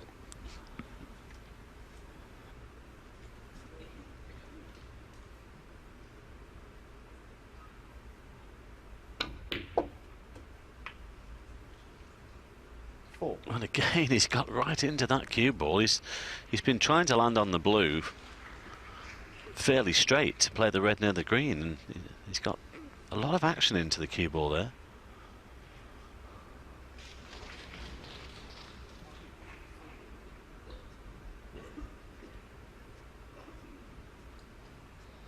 There is a pot on the blue, but it's not easy.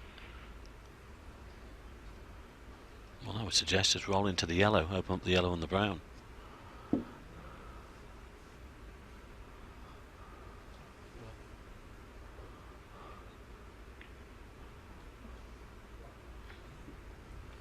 Shaun Murphy 4. Well, if you want to be super critical, could have done that with a little bit more pace. Just push the yellow on a little bit further. But it's Ding here in this 7th frame that leads by 24 points. There's still a possible 59 on the table. This frame could still go either way. And it's an important one.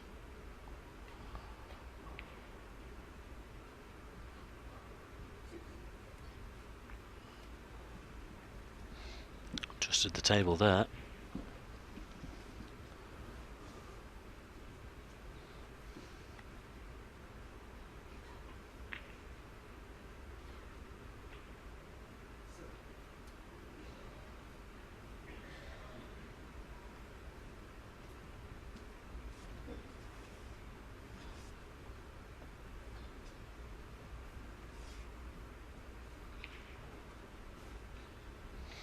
Well, play this thin, a little bit of right hand side, put them white towards the blue spot. Certainly cover the one down the table. It's gone a different way.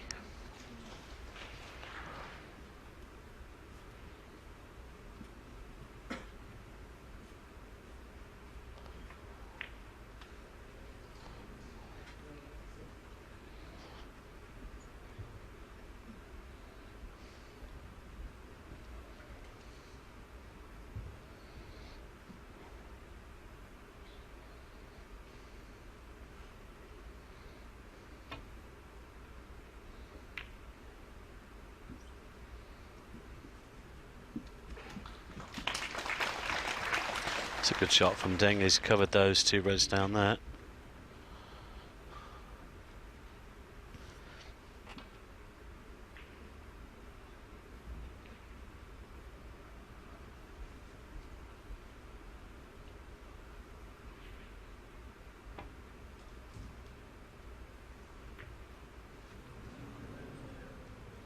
He's caught it a fraction too thick. That's careless.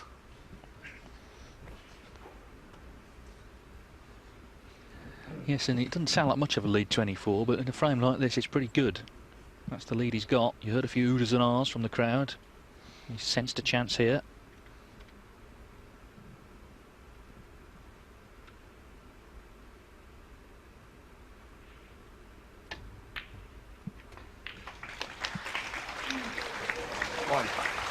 It's been a horrible frame, really, for the purists, because the high-value colours have been out of commission. It's been a struggle for both players. Now, is he going to play a little cannon into the green or run into the red from this pot? I think he might just catch the green first, actually. That's a good shot. Well played.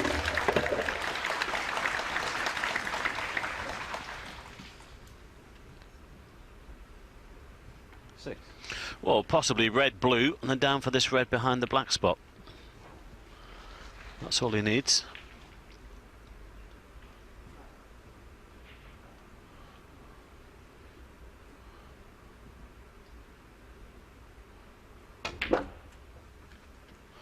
Well, it's going to be difficult to get on the blue from that angle. Guess what's coming? It's been old school stuff, hasn't it, this frame?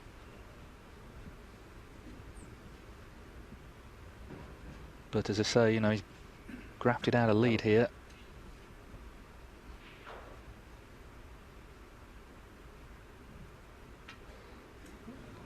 Well, he's miscued, actually. But it's worked out. He knew what he was doing. What is Shaun do? Well, I'm not sure Shaun is laughing, but he did. He's tried to feather it just with this right at the side of the. Just watch this. Trying to hit this right at the left-hand extreme side of the cue ball. Oh dear me! Good shot.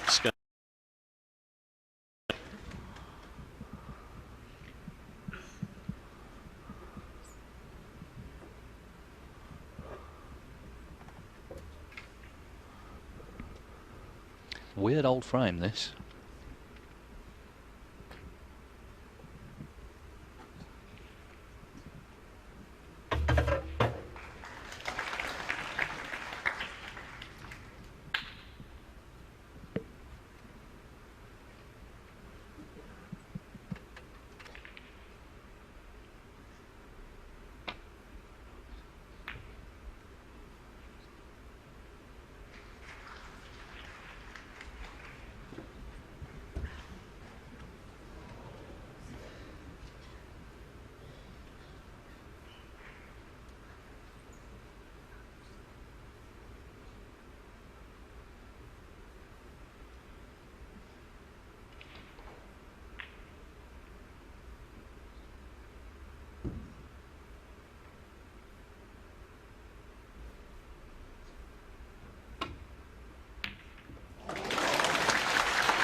Great pot.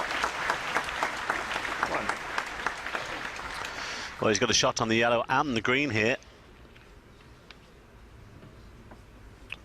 But the green would make it 35 with 35 on. The yellow, he would need the red.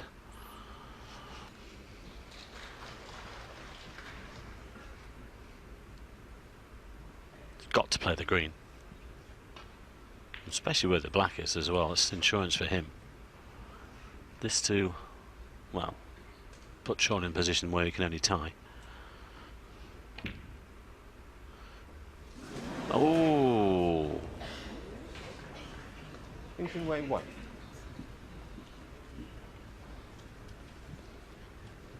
Well, there's 32 in it, and Shaun can win if he gets on the blue.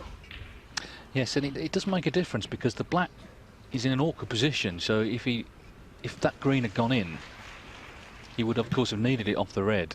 Wouldn't have been straightforward. It still isn't, but a little more breathing space.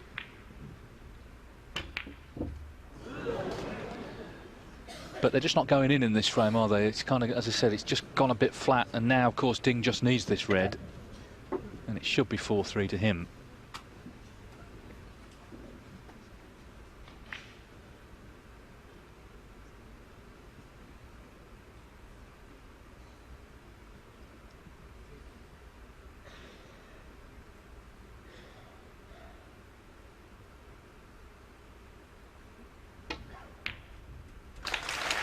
And then it goes. Well, it's been One. an awkward frame. Ball's been awkward early on, but the bottom line is, Ding's going to win it. That's all he cares about.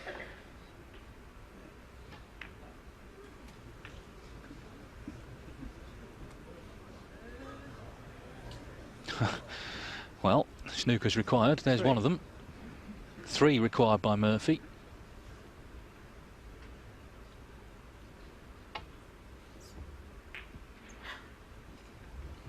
Junhui 3. He will play on for a little while because where the brown is, and I think he's got the good angle on the yellow. He may be able to screw in behind this brown here. Yes, he can.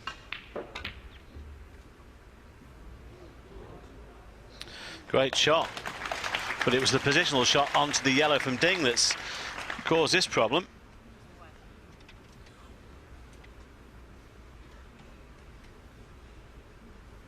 So Ding not quite over the line yet. 3 snookers needed. He's in one here, behind the brown.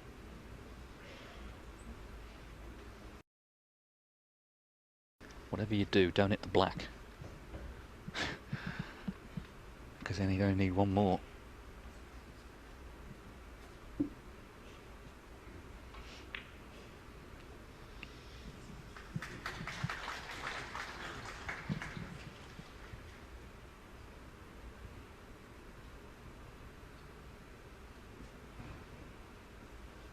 He hasn't got the natural angle off the 2 cushions either. I think he's going to have to miss the pink by a fraction.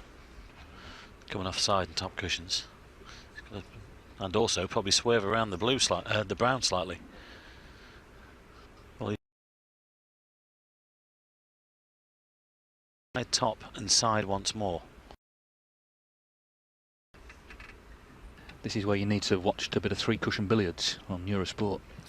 Where's Alan McManus? Is he still around? Yeah, he'd be another one to call, wouldn't he?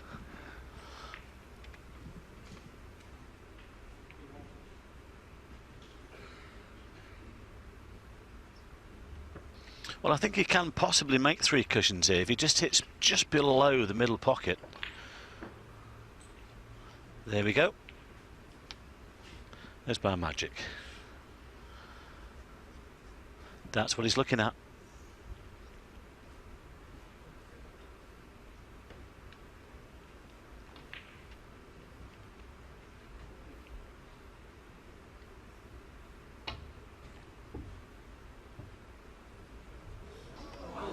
Unlucky. Shaun Murphy 4. A miss cannot be called because snookers are required. But it was a great effort. So 31 the difference.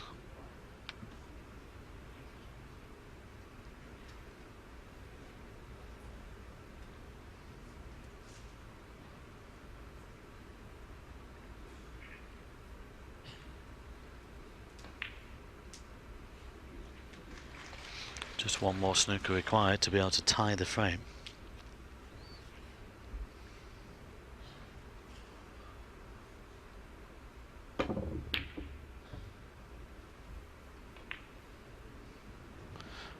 That's nearly in. 2. Well, I think Shaun was hoping to leave the white much more towards that right-hand cushion.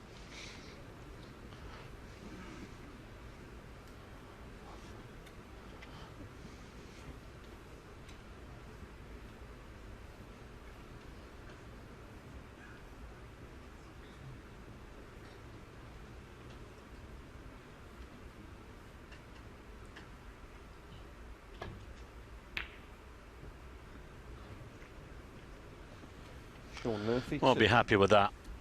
It was the wrong angle to try and get him behind the brown at that opportunity, and he's pushed the brown into a safer spot. Although Ding does have the pot on here. If this goes in, it won't really matter.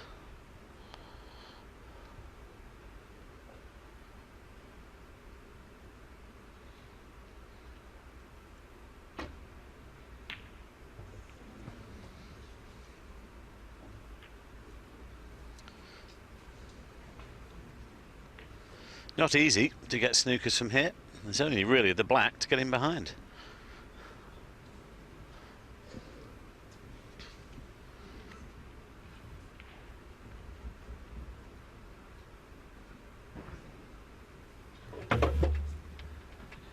If he were to pot green and brown, he could win with 1 on the blue. At the moment, he could tie with 1 4-point snooker.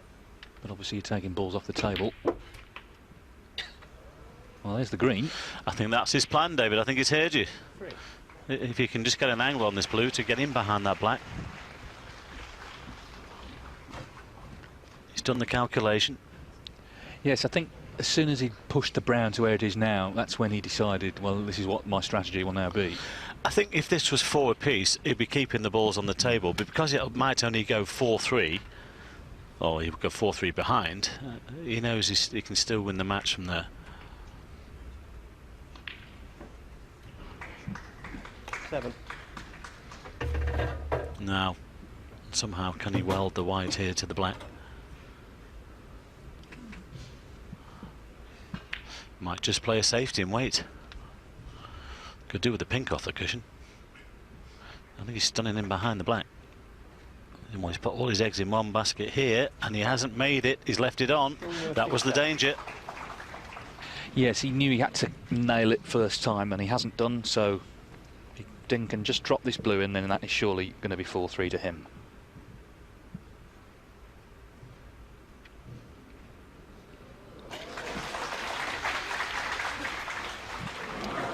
Well, not close. Well, I was just about to say, this has been a long fought battle in this frame, and it's going to continue. And Shaun might be able to look at Ding in the chair, and what a chance that is. I mean, Shaun can run through behind the black here. He hasn't got the right pace. Did he get a kick? That was a great chance.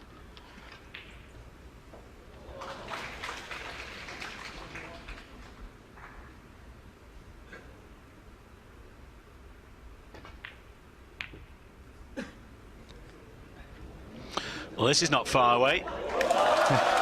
That's more like it.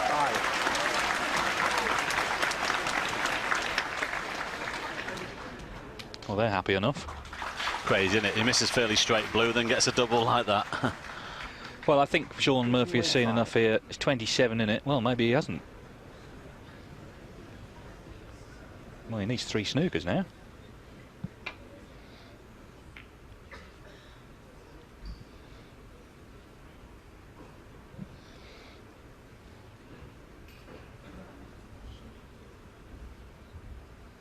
Just put the pink to the yellow pocket. Or in. Well, it was always going to be tough to get 3 on the pink, and Ding has knocked it in. A long frame, that, a tough old frame. Balls went awkward early on, but Ding, clearly the happier of the two, because he's won it. And he's back in front.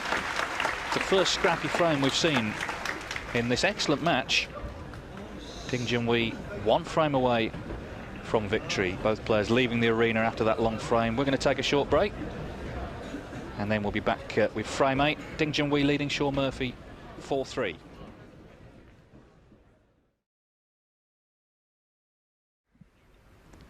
So Shaun Murphy breaking in frame 8, trailing 4-3.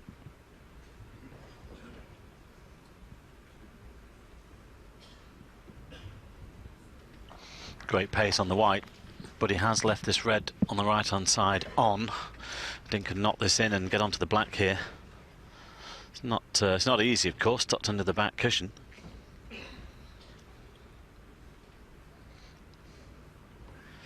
Deciding to play the safety.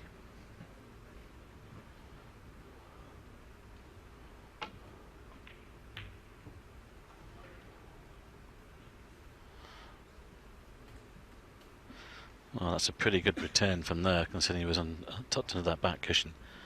I think Shaun can just get through to this same red, actually, that Ding's just played. I just wonder whether they can just chip this in and avoid the black. No, he's not interested. I think he's looking to put the white to the top cushion. A thin contact instead. Well, if this misses the green, this is going to be a great shot. Just a fraction hard.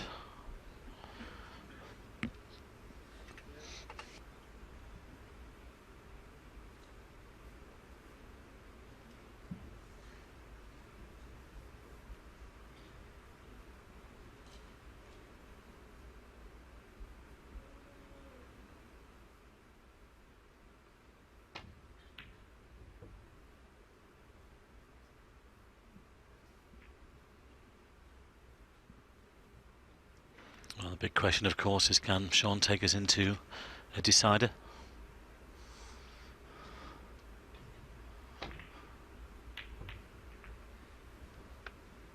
This looks good. It is now. That little nudge on the green.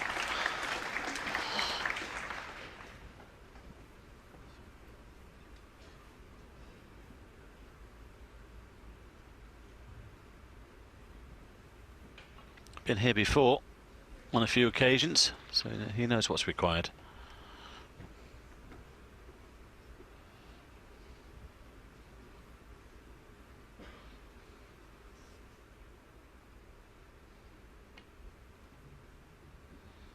A bit too high.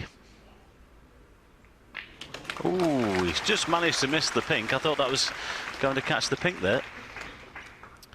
In the end, it was a great shot. Touching ball. Touching ball. He might be in trouble again after this one. Twice across, back behind the green on the back cushion.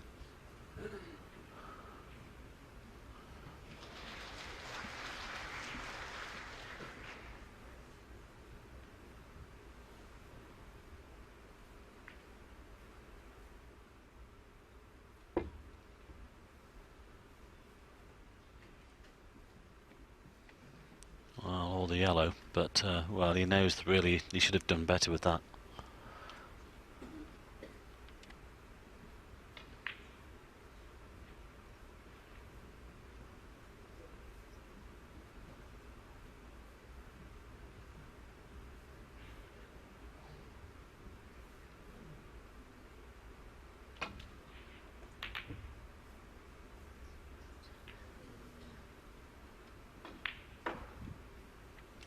Not great. I think you can see the potting angle of this red into the right corner.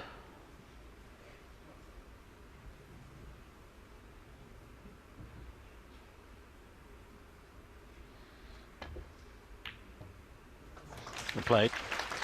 He's on the green. Doesn't want to be straight on it though.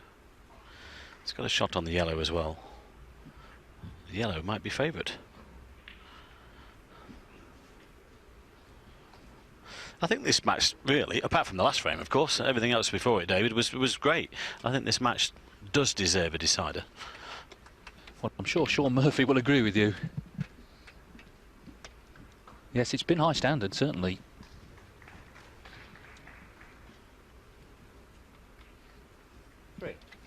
Slightly got the wrong angle here. He's got to power this white through the...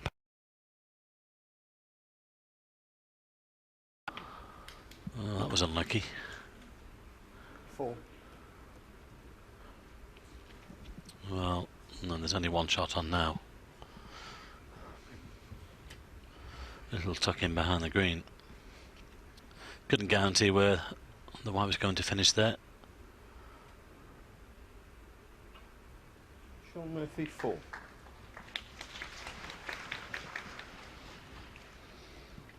Well, of course, the danger now is that the reds have opened up, so Ding Junhui knows if he leaves one on, he could be sat in his chair for the rest of the frame.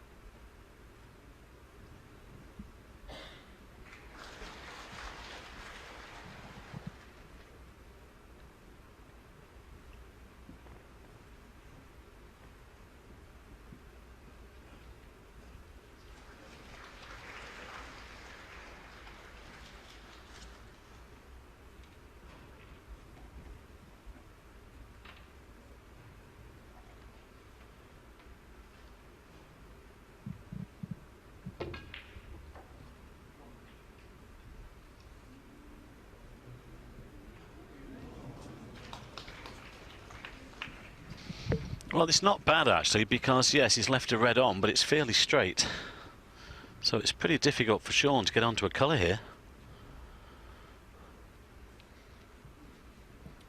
Well, unless the pink will go to the left middle, if he's got a slight angle, he could screw back off the side cushion for it. Might just settle for the red though. 1.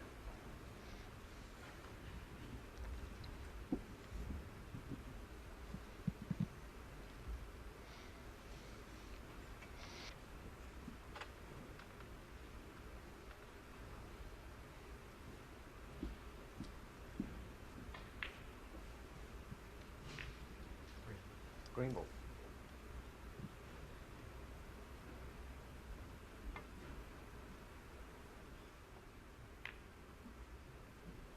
Shaun Murphy 1.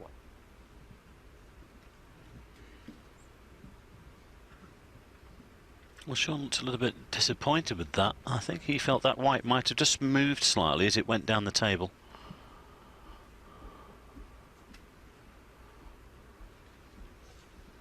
Meanwhile, Mark Selby doing his normal master of brinkmanship act. He's come back from 4-2 down. He's 4-all with Robert Milkins.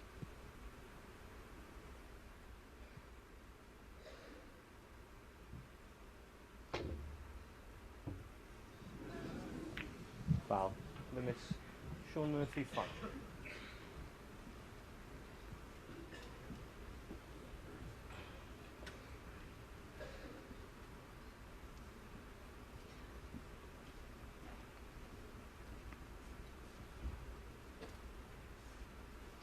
Well, the miss has been called if Shaun wants to put them back, but if he can pop this red in and get himself onto the black here, this could be a great chance. But of course there's pressure on these if he misses. No, he's decided to have them pumped back. Didn't fancy taking the risk. I think possibly the blue is a little bit more, yeah, in the from the side cushion. Yeah. Don't know whether we've got the still frame technology here in Shanghai. We have it at some tournaments. I certainly think frame 1 he might have had a go at the red, but when you're 4-3 down to Ding Junhui, you just can't take the risk.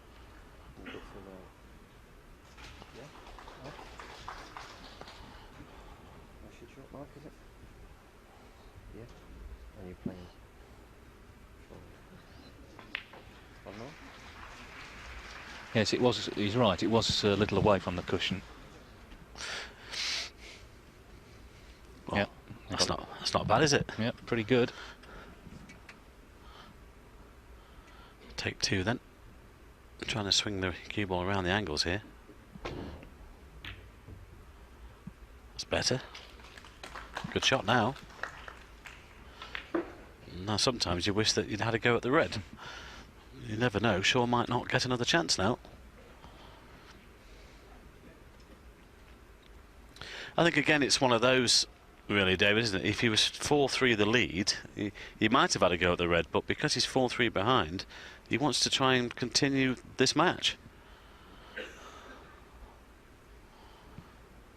That's right. It's just the imponderables. You don't know what's going to happen. If you miss the red and leave the lot on, then you've lost the match. So just have to make the decision while you're down there, weigh up all the percentages. He was always screwing back for safety.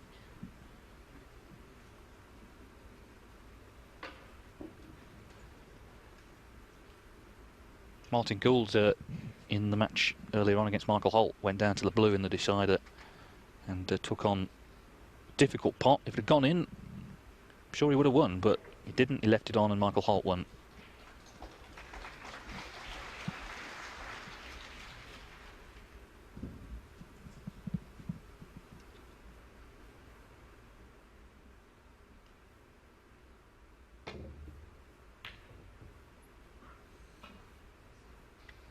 Oh, he's played a similar shot, but the red has come up the table this time, and he's got the cover with the yellow. Well, if Shaun has a look at this red near the left corner pocket, that would be massive.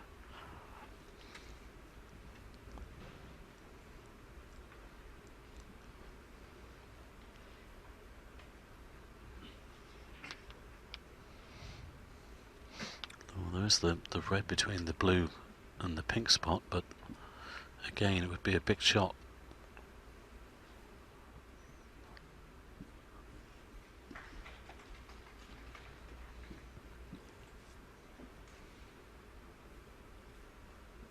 Well, I think he's had a look at this one down towards this left corner. Well, this is a big shot coming up here. Unlucky. Massive shot to take on that. Got very close to it, but has left a red on, as you can see, to the middle.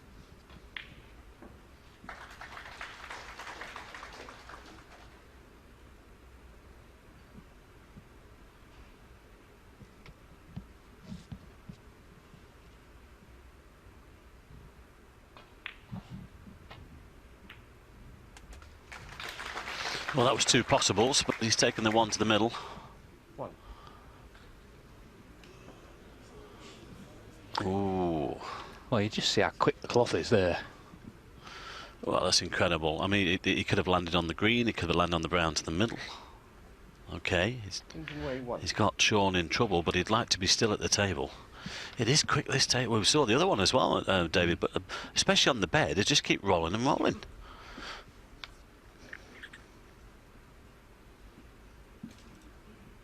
I think the tables are playing superbly this week.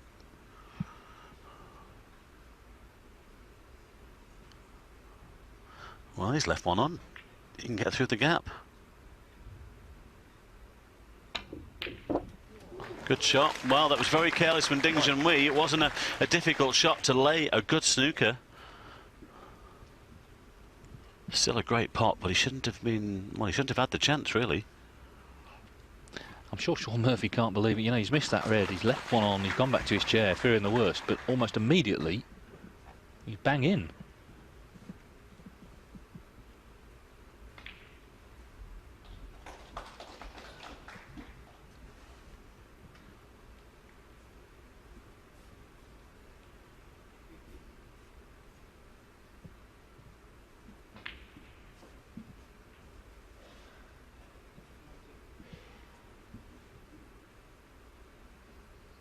Well, he wants to try and clear those 2 reds near the black spot as early as possible. That would open things up at this end, make things easier for him.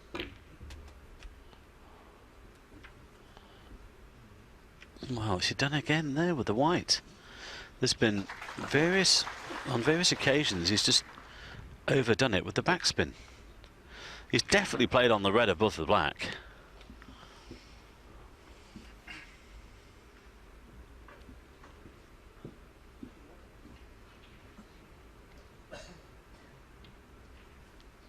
Well, again, this is a massive shot. I thought it might be taking the one to the middle, but this has to go in. He's got it. It's bang in the middle. Right. Whoa, what a wonderful shot that is. I mean, you talk about nerve and courage, David. That certainly showed there. Great cueing, particularly under pressure.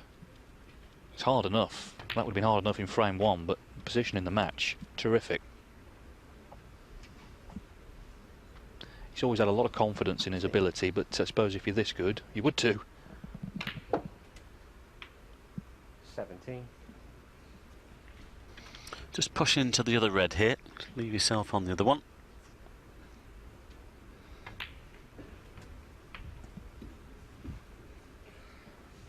We might be going all the way. 24.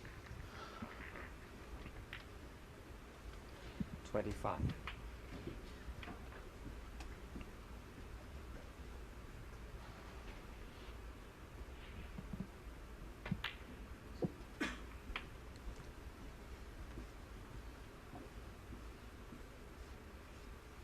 $32.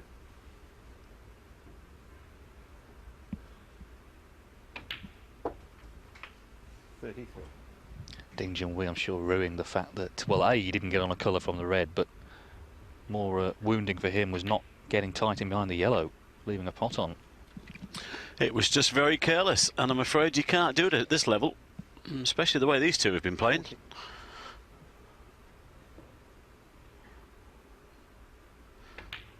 Now he's got to gather everything together for the possibility of a final frame.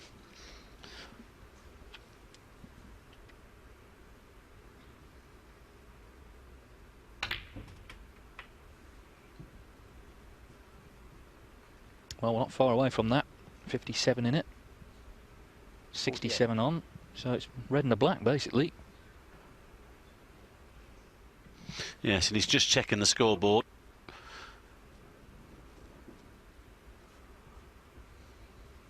It was a great red to get in. But that one down the top cushion was top draw as well. 49. Well, in a way, it's a match I think that does deserve a deciding frame. They've been very close together the whole way. Looks like we're going to get it.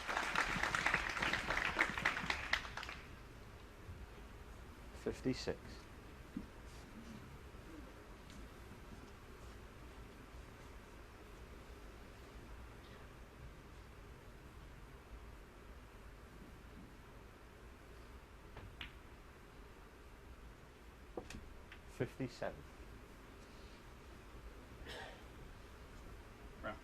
Ramble.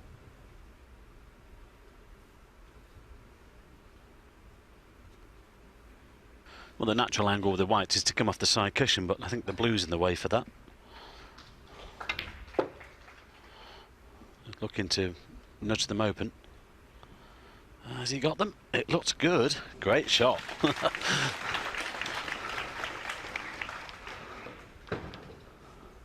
61.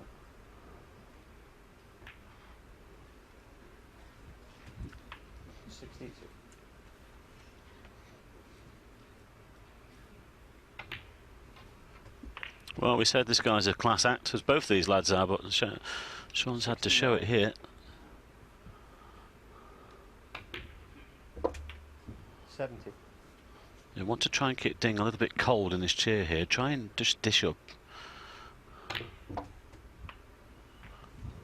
Well played. Keep going. Ooh, it's one of those. 70. Cross double. Treble. That'll do. 78. They enjoyed that one. Well, in the last frame, nothing went right for him. In this frame, nothing's gone wrong. They've enjoyed this match, as we have. Oh, that's unlucky. 84. Yeah, he wanted the century. Again, he's got this charity that he donates to. Well, it wasn't to be, but it's a great 84 from Shaun Murphy. Ding Junhui made the error. He didn't get tight in behind the yellow, didn't get the snooker. And Shaun Murphy, with a great red and a great break of 84, is drawn level. We're going all the way. It's 4-4.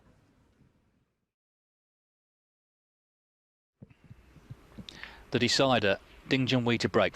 He was 4-3 up. Shaun Murphy has won the 8th frame with a break of 84. This is to decide who goes through to the quarterfinals.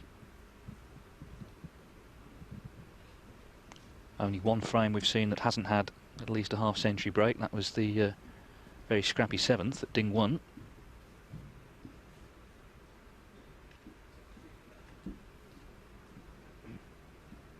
May well come down to one chance or one mistake here.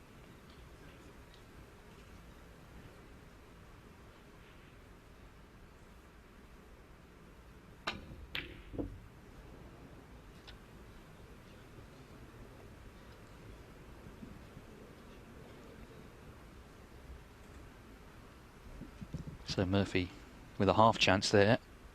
8-5 he led the head-to-head coming into the match.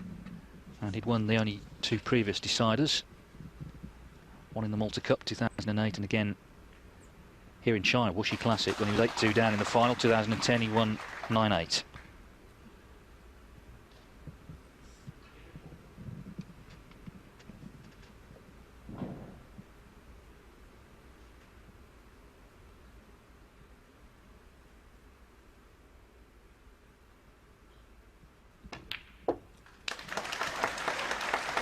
So Ding in with a good pot and nicely on the black.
Well, I could probably say this has been the best match we've seen so far this week.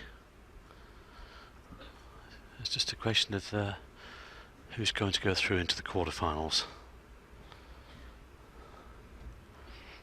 Well, whoever comes through will have to wait for the one, of course, that's on the other table presently between Neil Robertson and Mark King.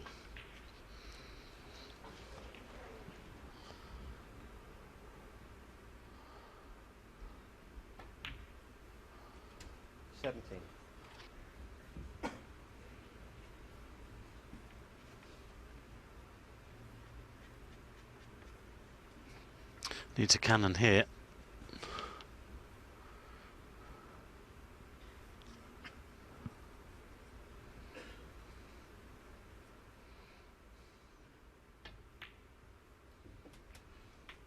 That's not bad. He's played the softer one. He's actually caught that red on the way through, but it's finished okay. 24. He played to miss that one altogether, really. And he's just nudged another one out there as well. 25. This is old school stuff. Normally they go straight into them with power. Chipping them out. That's like Spenny and Ray Reardon days, those. Well, you might see him go in with power here.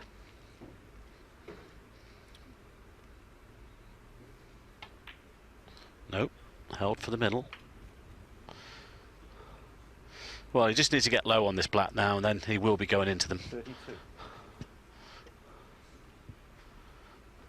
Well, what we always say that, you know, if you get to a deciding frame, well, you're just looking for a chance. This is definitely one of those. 4 reds, 4 blacks. Is it a bit too early to talk about one of those? No, apparently not. It's £40,000 available. The priority, of course, is to win frame of match, but if he gets a good split here, who knows? Well, that would be the icing on the cake, certainly, but as you say, this is a big shot coming up now. He's had a look at the pack where he wants to make contact.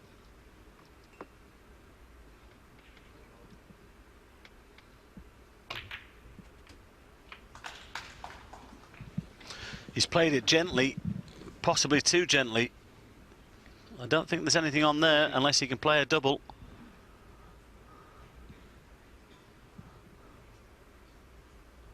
Just needed him to split a little more.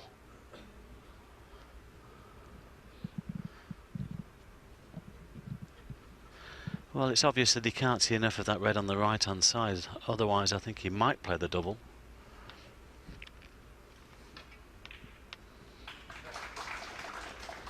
Well, he's having a look at that red now. It's the only one that he could leave, but the danger here is that we often see that the red knuckle and finishes up in a potable position. But if it goes in, it might win him the match.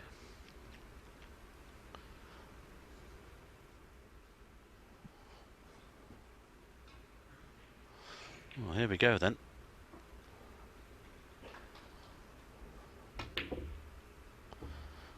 Too narrow. Where's it finished? Junhui 40. And now he wishes he played the safety.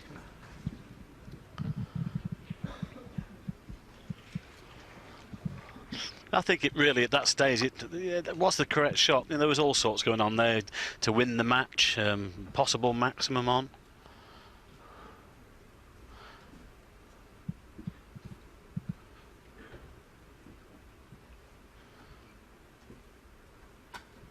Yes, that red to the middle is by no means easy for Shaun Murphy. That's why he's prepared to wait.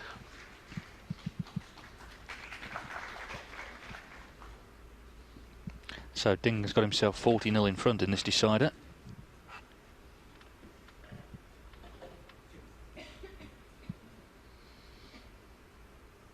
Always a big shot going into the pack. If he'd have got on a red there, you know, you'd have fancied him to go on and win frame a match, but not to be. I always like the way Judd Trump goes into the pack, actually, Davey, because a lot of players play with a lot of backspin. You often find that the white comes off the pack, goes towards the corner pockets. He plays like the power stun shot, and the white sticks there in the middle of the table.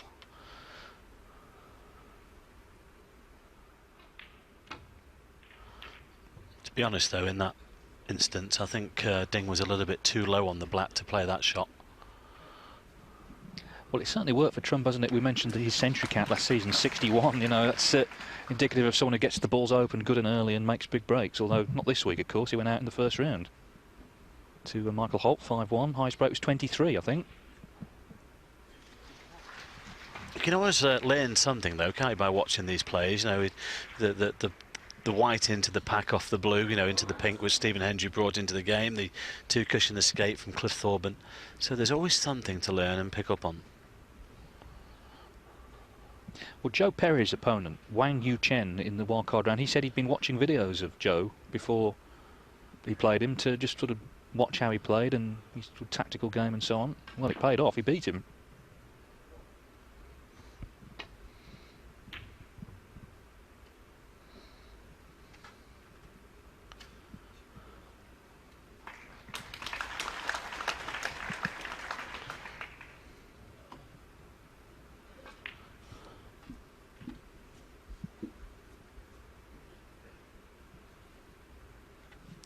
There's a little tempter here for Shaun on the left-hand side. He could drop this in for the black, but doesn't want to hit it too hard because the red near the pink spot could be on.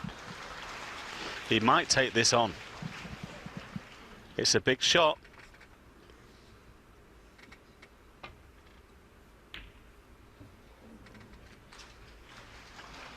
Well, that's okay. He's played it well.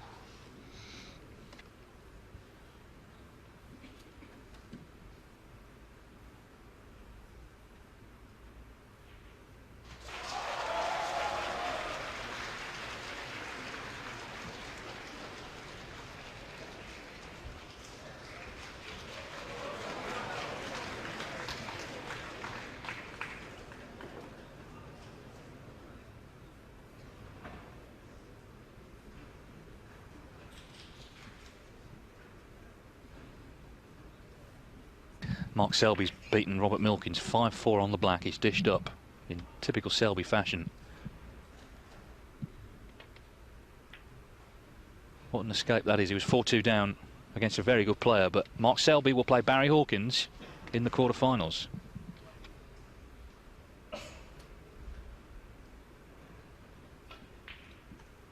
It's 40-0 here. Ding Junhui leading Shaun Murphy in this deciding frame.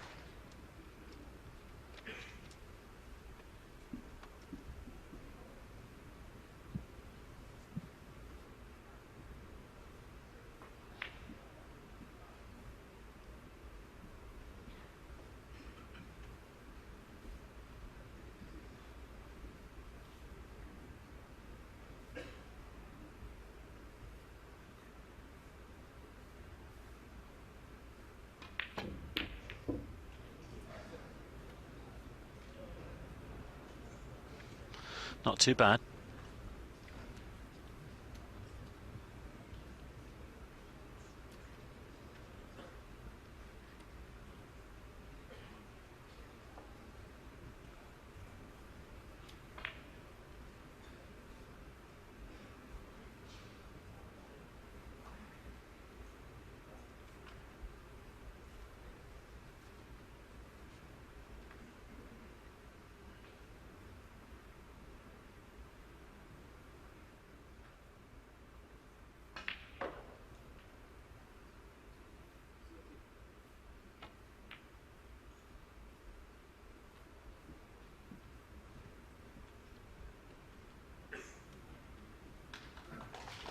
Ding has a good 40-point lead here, looking to protect it, of course.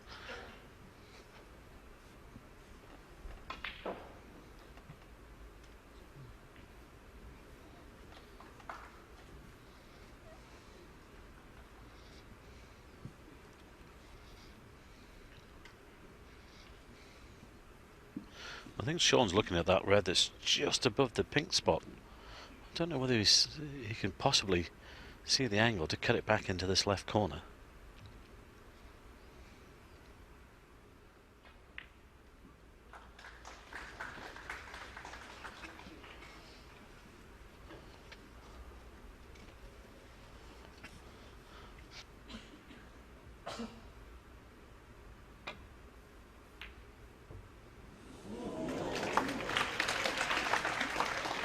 Hang on though, hang on.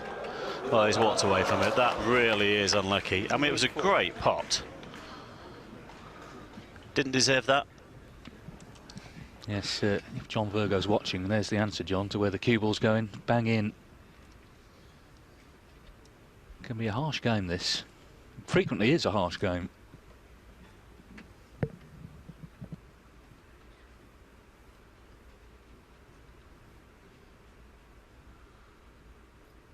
And I think Ding's been tempted by this red in the middle of the table here. Might be able to get onto the black or the pink.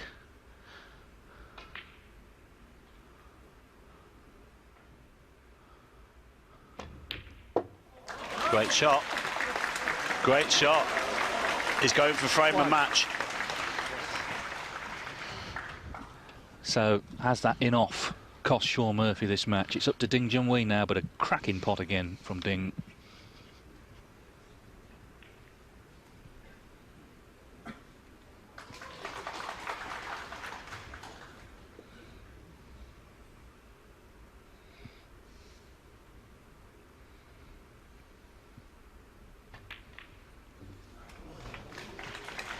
Little stretch there, but the black's gone in. I remember well being in Beijing when he won the China Open. He was just 18, and when I watched him beat Stephen Hendry in the final, I thought, this is not going to be the last title he wins in China. Well, He's not won another ranking event here since then, but maybe this will be the week. I think we knew a star was born, though. That was not in doubt. Played brilliant that week. Well, of course, the problem he's had since is the weight of expectation. We've seen the crowds, and of course it's a huge country, millions and millions watching on television, all willing him on. It can be tough to take. Didn't play that too well, though. I was very surprised that he played into the red. Why didn't he play on it? Or he'd play on one of the others? He didn't have to play that.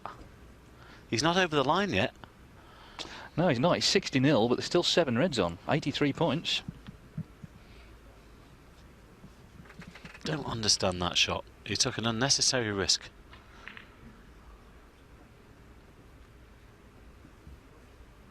Now, unless he takes on one to the middle, he's going to have to wait for another chance.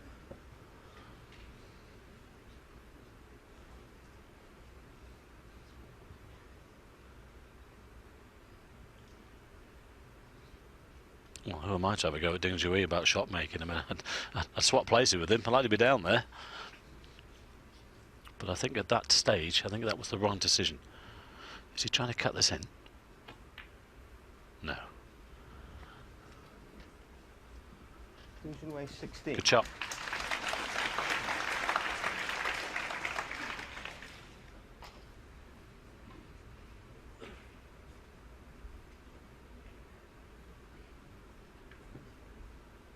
Well, this is Murphy's view, but he's just delighted to be back at the table because it could have been over there. He's 60-0 down, but there's still plenty on.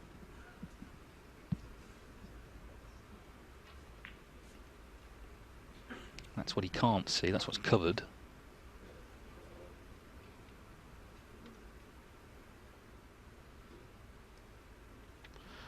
Well, are these a plant on the left-hand side? A 3-ball plant?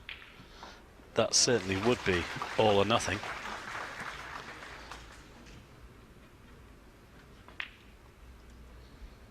Well, in an exhibition, he might take it on. There they are.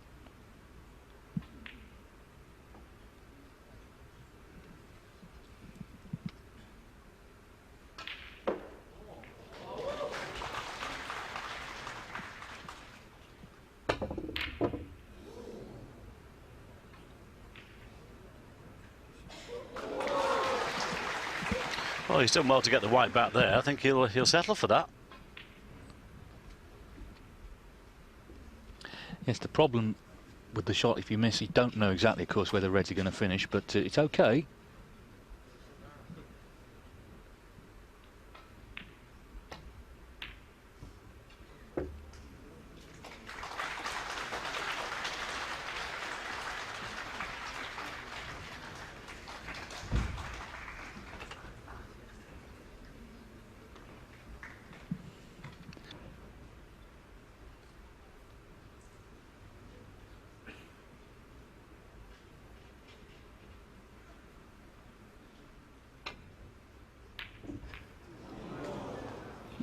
Oh, he was so close to that. That was a tough pot.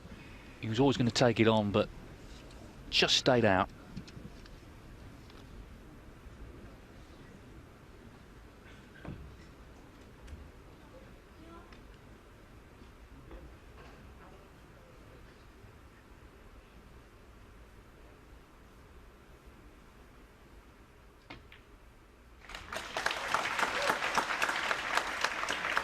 Now it's running and running and running on this fast cloth.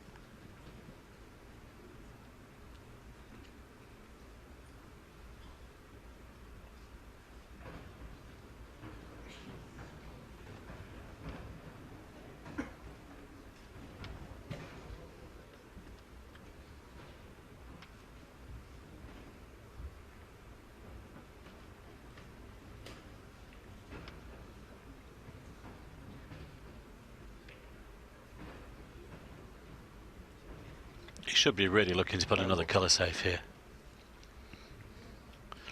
Just on the side cushion beyond the middle pocket. That's the correct shot. Junhui 1. He's got Shaun bang under it here now.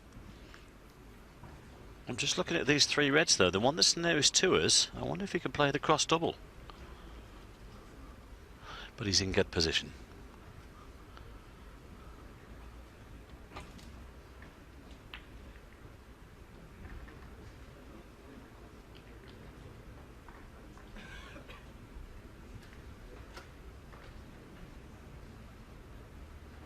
Well, if Shaun did get the chance, it would be some clearance.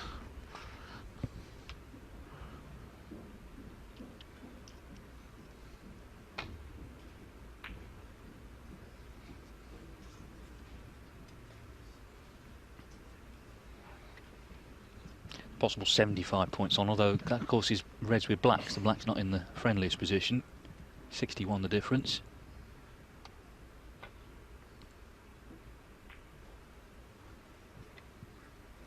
Well, he was trying to drop him behind the brown there. It looked like it's moved slightly.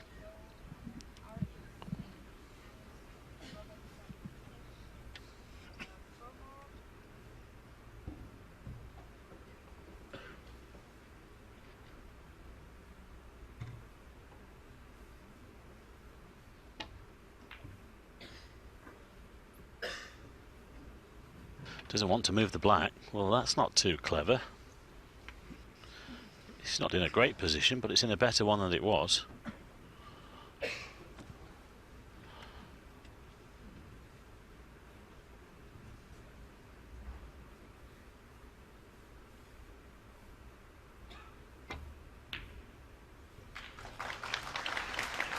One. Well, good red, but a bit to do here.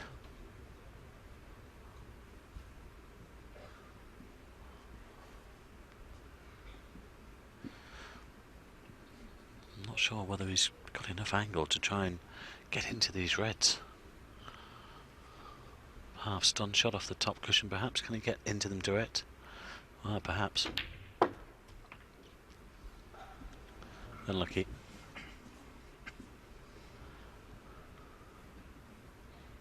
Seven. Well, obviously all Shaun can do here is just be patient and chip away and see what happens.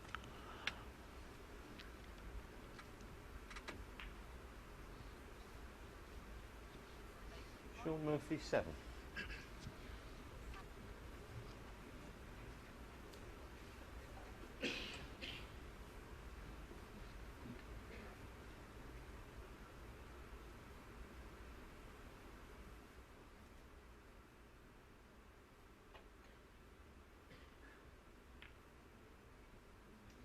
Well, Ding was also trying to get him behind the brown there, but it's not too good.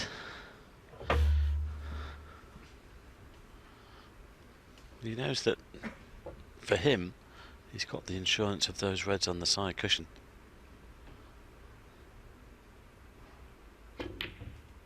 Is there any insurance these days? These guys are that good that within a few shots, and there might be one coming up here, he can cannon into the 2 reds.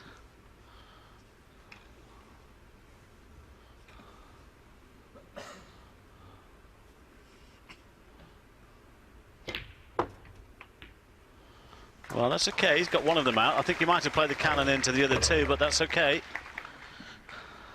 All he can do is just try and put points on the board and try and work on this deficit. The problem here is that he's going away from the high value colours slightly. Unless he can get close to that black. There would still be enough on even if he didn't get a colour, but it's okay if he goes down for the green. Looking to get onto the pink though. And that's a great shot. 8. Nicely played. Tense moments for both players really. It's been a good match between these two. We often say it's sometimes it's a pity there has to be a loser. It's not quite over yet. 14. But if Shaun could get an angle on this pink, perhaps, to try and disturb these final 2 reds, who knows?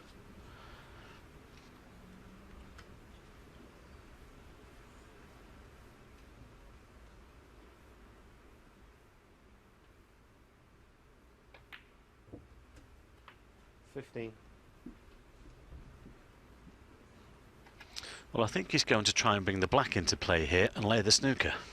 Just push the black to the corner pocket. It's good thinking. Black ball.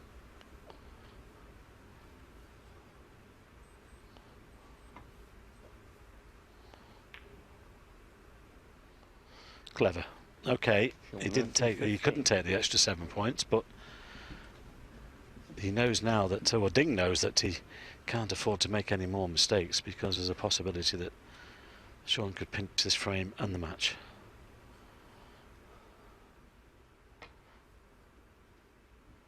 Lots of side. He's left the red on to the green pocket. If Shaun decides to take it on.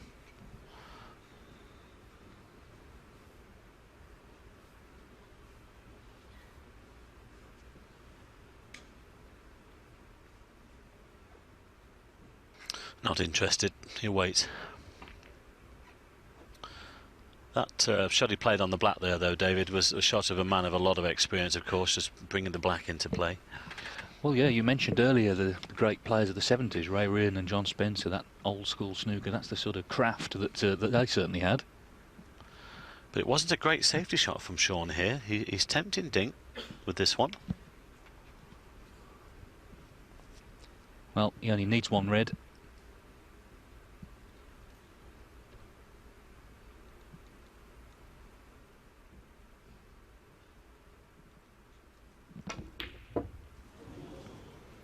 Just depends where things finish. Oh, hang on. Shaun Murphy 4. Well, there were about 4 possibilities at one point there. In the end, it's gone in off. Could have knocked the yellow in, knocked the black in, snookered him. He nearly blocked the path of the black to the yellow pocket as well, till he got that cannon on the yellow, went in off.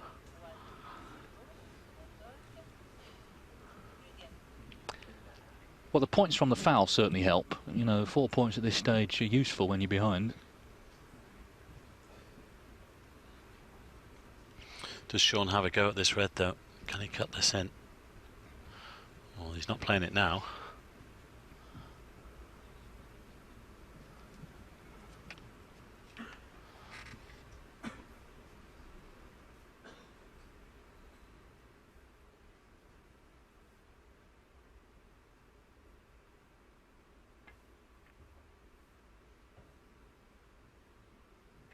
This is nearly a great shot.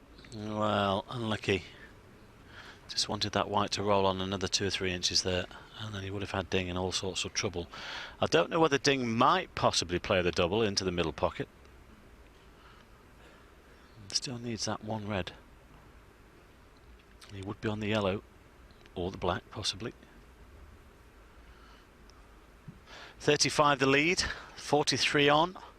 Just needs one red.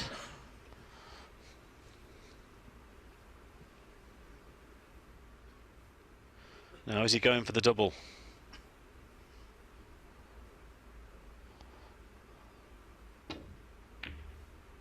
No. This looks even better. What a shot this is. Oh. Well, what can you say? Top draw. Well, that could have won in the match. Even if Murphy makes contact, there's no guarantee he won't leave a pot on. Terrific touch there. My word, that was a great shot. I think he's asking our referee Paul Collier for suggestions here.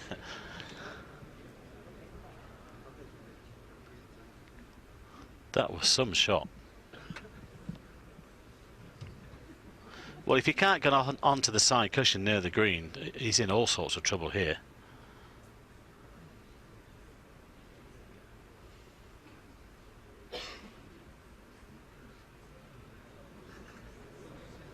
Just look at that.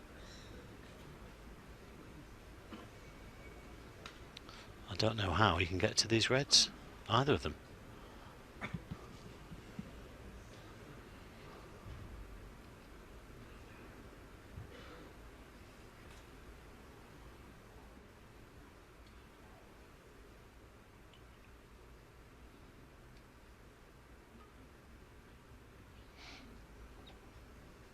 Well, I suppose the possibility is to just miss the blue just beyond the blue, the other side of it, and then lots of side to try and get onto the one near the side cushion. But what a wonderful snooker that was that he's just laid.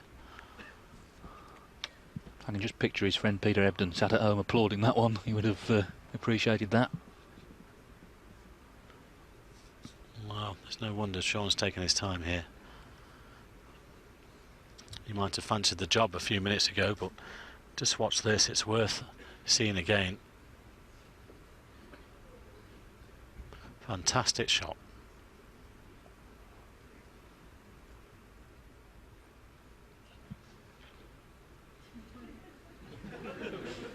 Any suggestions, anyone?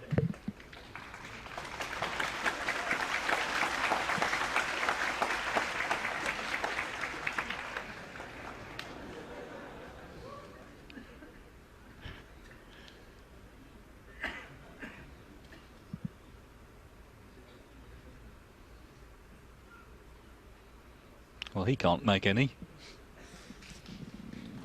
And he won't begrudge Shaun taking this time here. There's no way you'll say anything to him because it's obviously it's a big part, a big time in this match. I don't know, where'd he go? It'll be interesting if he doesn't hit one, whether it's called a miss. It's a difficult snooker. There may be some discretion here. Yes, because it would make it, what, 39 with 43 still on the table.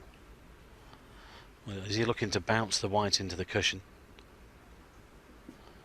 And I don't think he can do that because the white is too close to the cushion.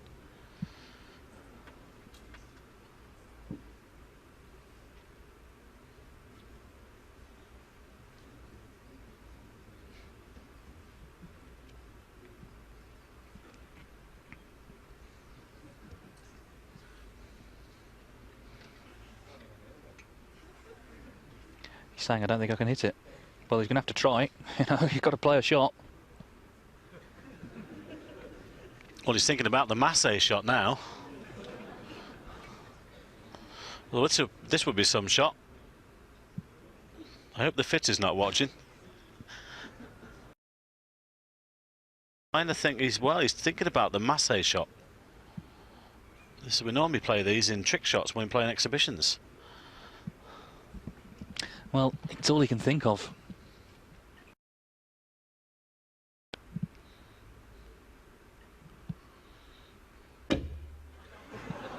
Oh dear. Wow, they missed. Junhui 4. Well, he can see the funny side, sort of. And it has been called a miss because it just all went wrong. Didn't get anywhere near the reds.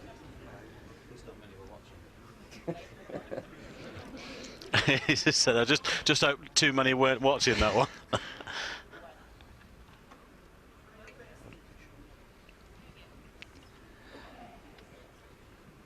If it had come off, it would have been something special. Trying to bend the white back round the yellow towards the reds.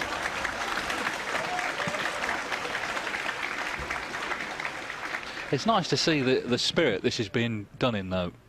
You know, it's not been the best of weeks for snooker, but we're seeing here good spirit shown by Shaun Murphy and real adversity.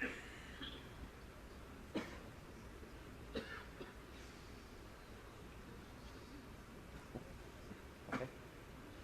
The bad news is, though, he's got to play it again. Don't think he's going to play the Massey this time. But what do you play? Well, no, he can come off the back cushion, but I don't think the angle is on there to get anywhere near these reds. That's why he was attempting the Massey. I don't know. Do you rattle the white in the jaw of the pocket, in the green pocket, hopefully to come down this end? You can play it in such a way not to go right into the pocket, sort of halfway, and hopefully it'll come down this end of the table somewhere. You never know. Of course, pot of red and then clear up. I think he's attempting that now. There you go. Oh, hang on. Hang on. What about this? Oh! That's such a great effort. You've got to say what an effort that is. And he got so close. But it means that he can only tie now. Yeah, there's no way poor Collier was going to call that a miss. Well, if that had come off, that would have been the shot of the week. And it very nearly did.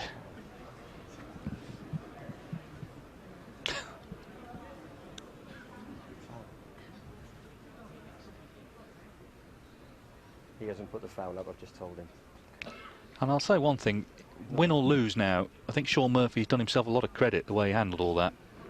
Yeah, I'll agree with that, absolutely.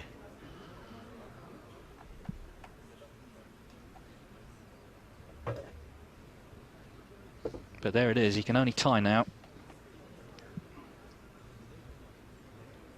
Well, what's Ding thinking of playing here? I'd suggest just push the red to the side cushion. Quietly, please. Fascinating end to this match.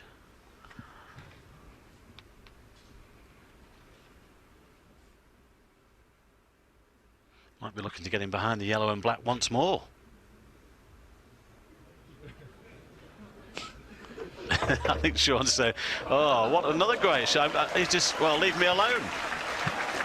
Unbelievable. Well, the last 3 or 4 minutes has been superb.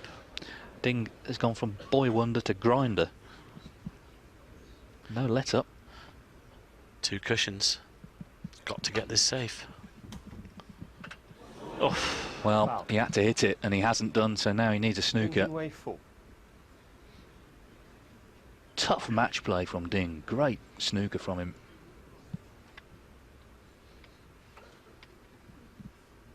Well, if this goes in, it's definitely all over for Shaun Murphy. Nope, couldn't see the potting angle. Only 1 snooker required, though.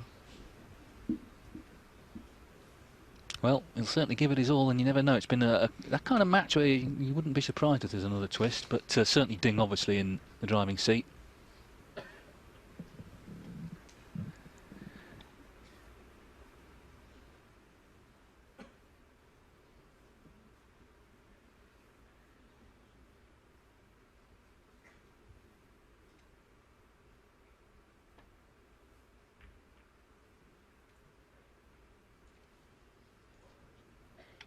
They need to avoid the pink.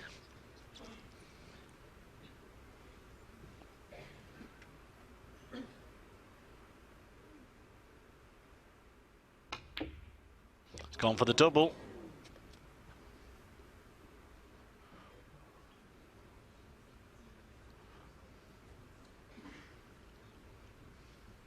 That's helped his cause a little. He's just pushed that black to the side cushion. It's a more difficult pot now if Shaun gets the chance. I don't know whether he might run through off this red, try and nudge it. Oh, that's not too clever. Well, Ding took on a similar shot to this a few minutes ago, 5, 6, 7 minutes ago. Can he knock this one in? If this goes in, there'll be a handshake.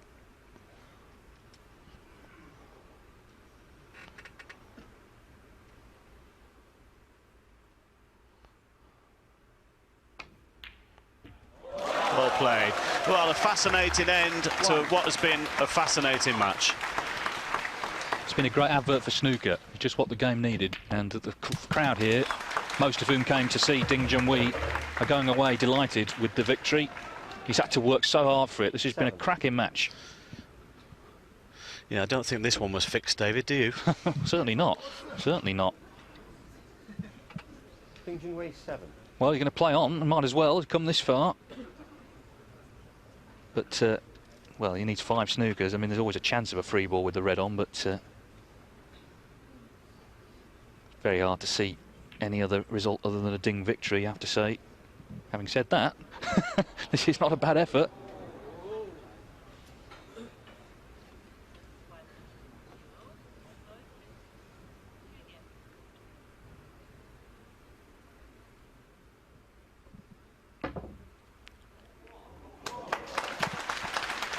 Good hit. That's just taken the pressure off a little. If it had missed that, they might have gone and topped the water up.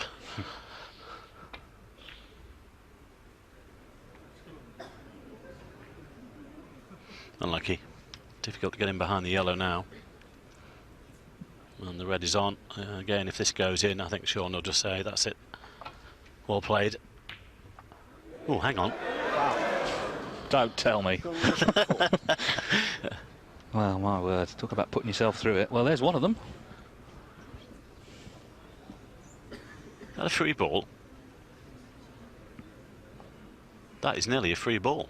It is a free ball. Well, it's not been declared.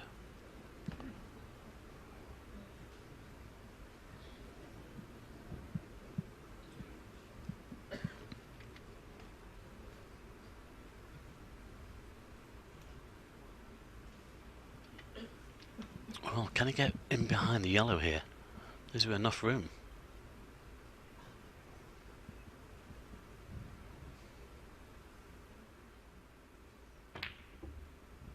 Decided to leave it awkward above the green. I'm not so sure about that shot. I'm not too sure at all. I mean, okay, he has left it awkward, but, well, he hasn't. He can get his cue in there. It's all over now for Shaun Murphy.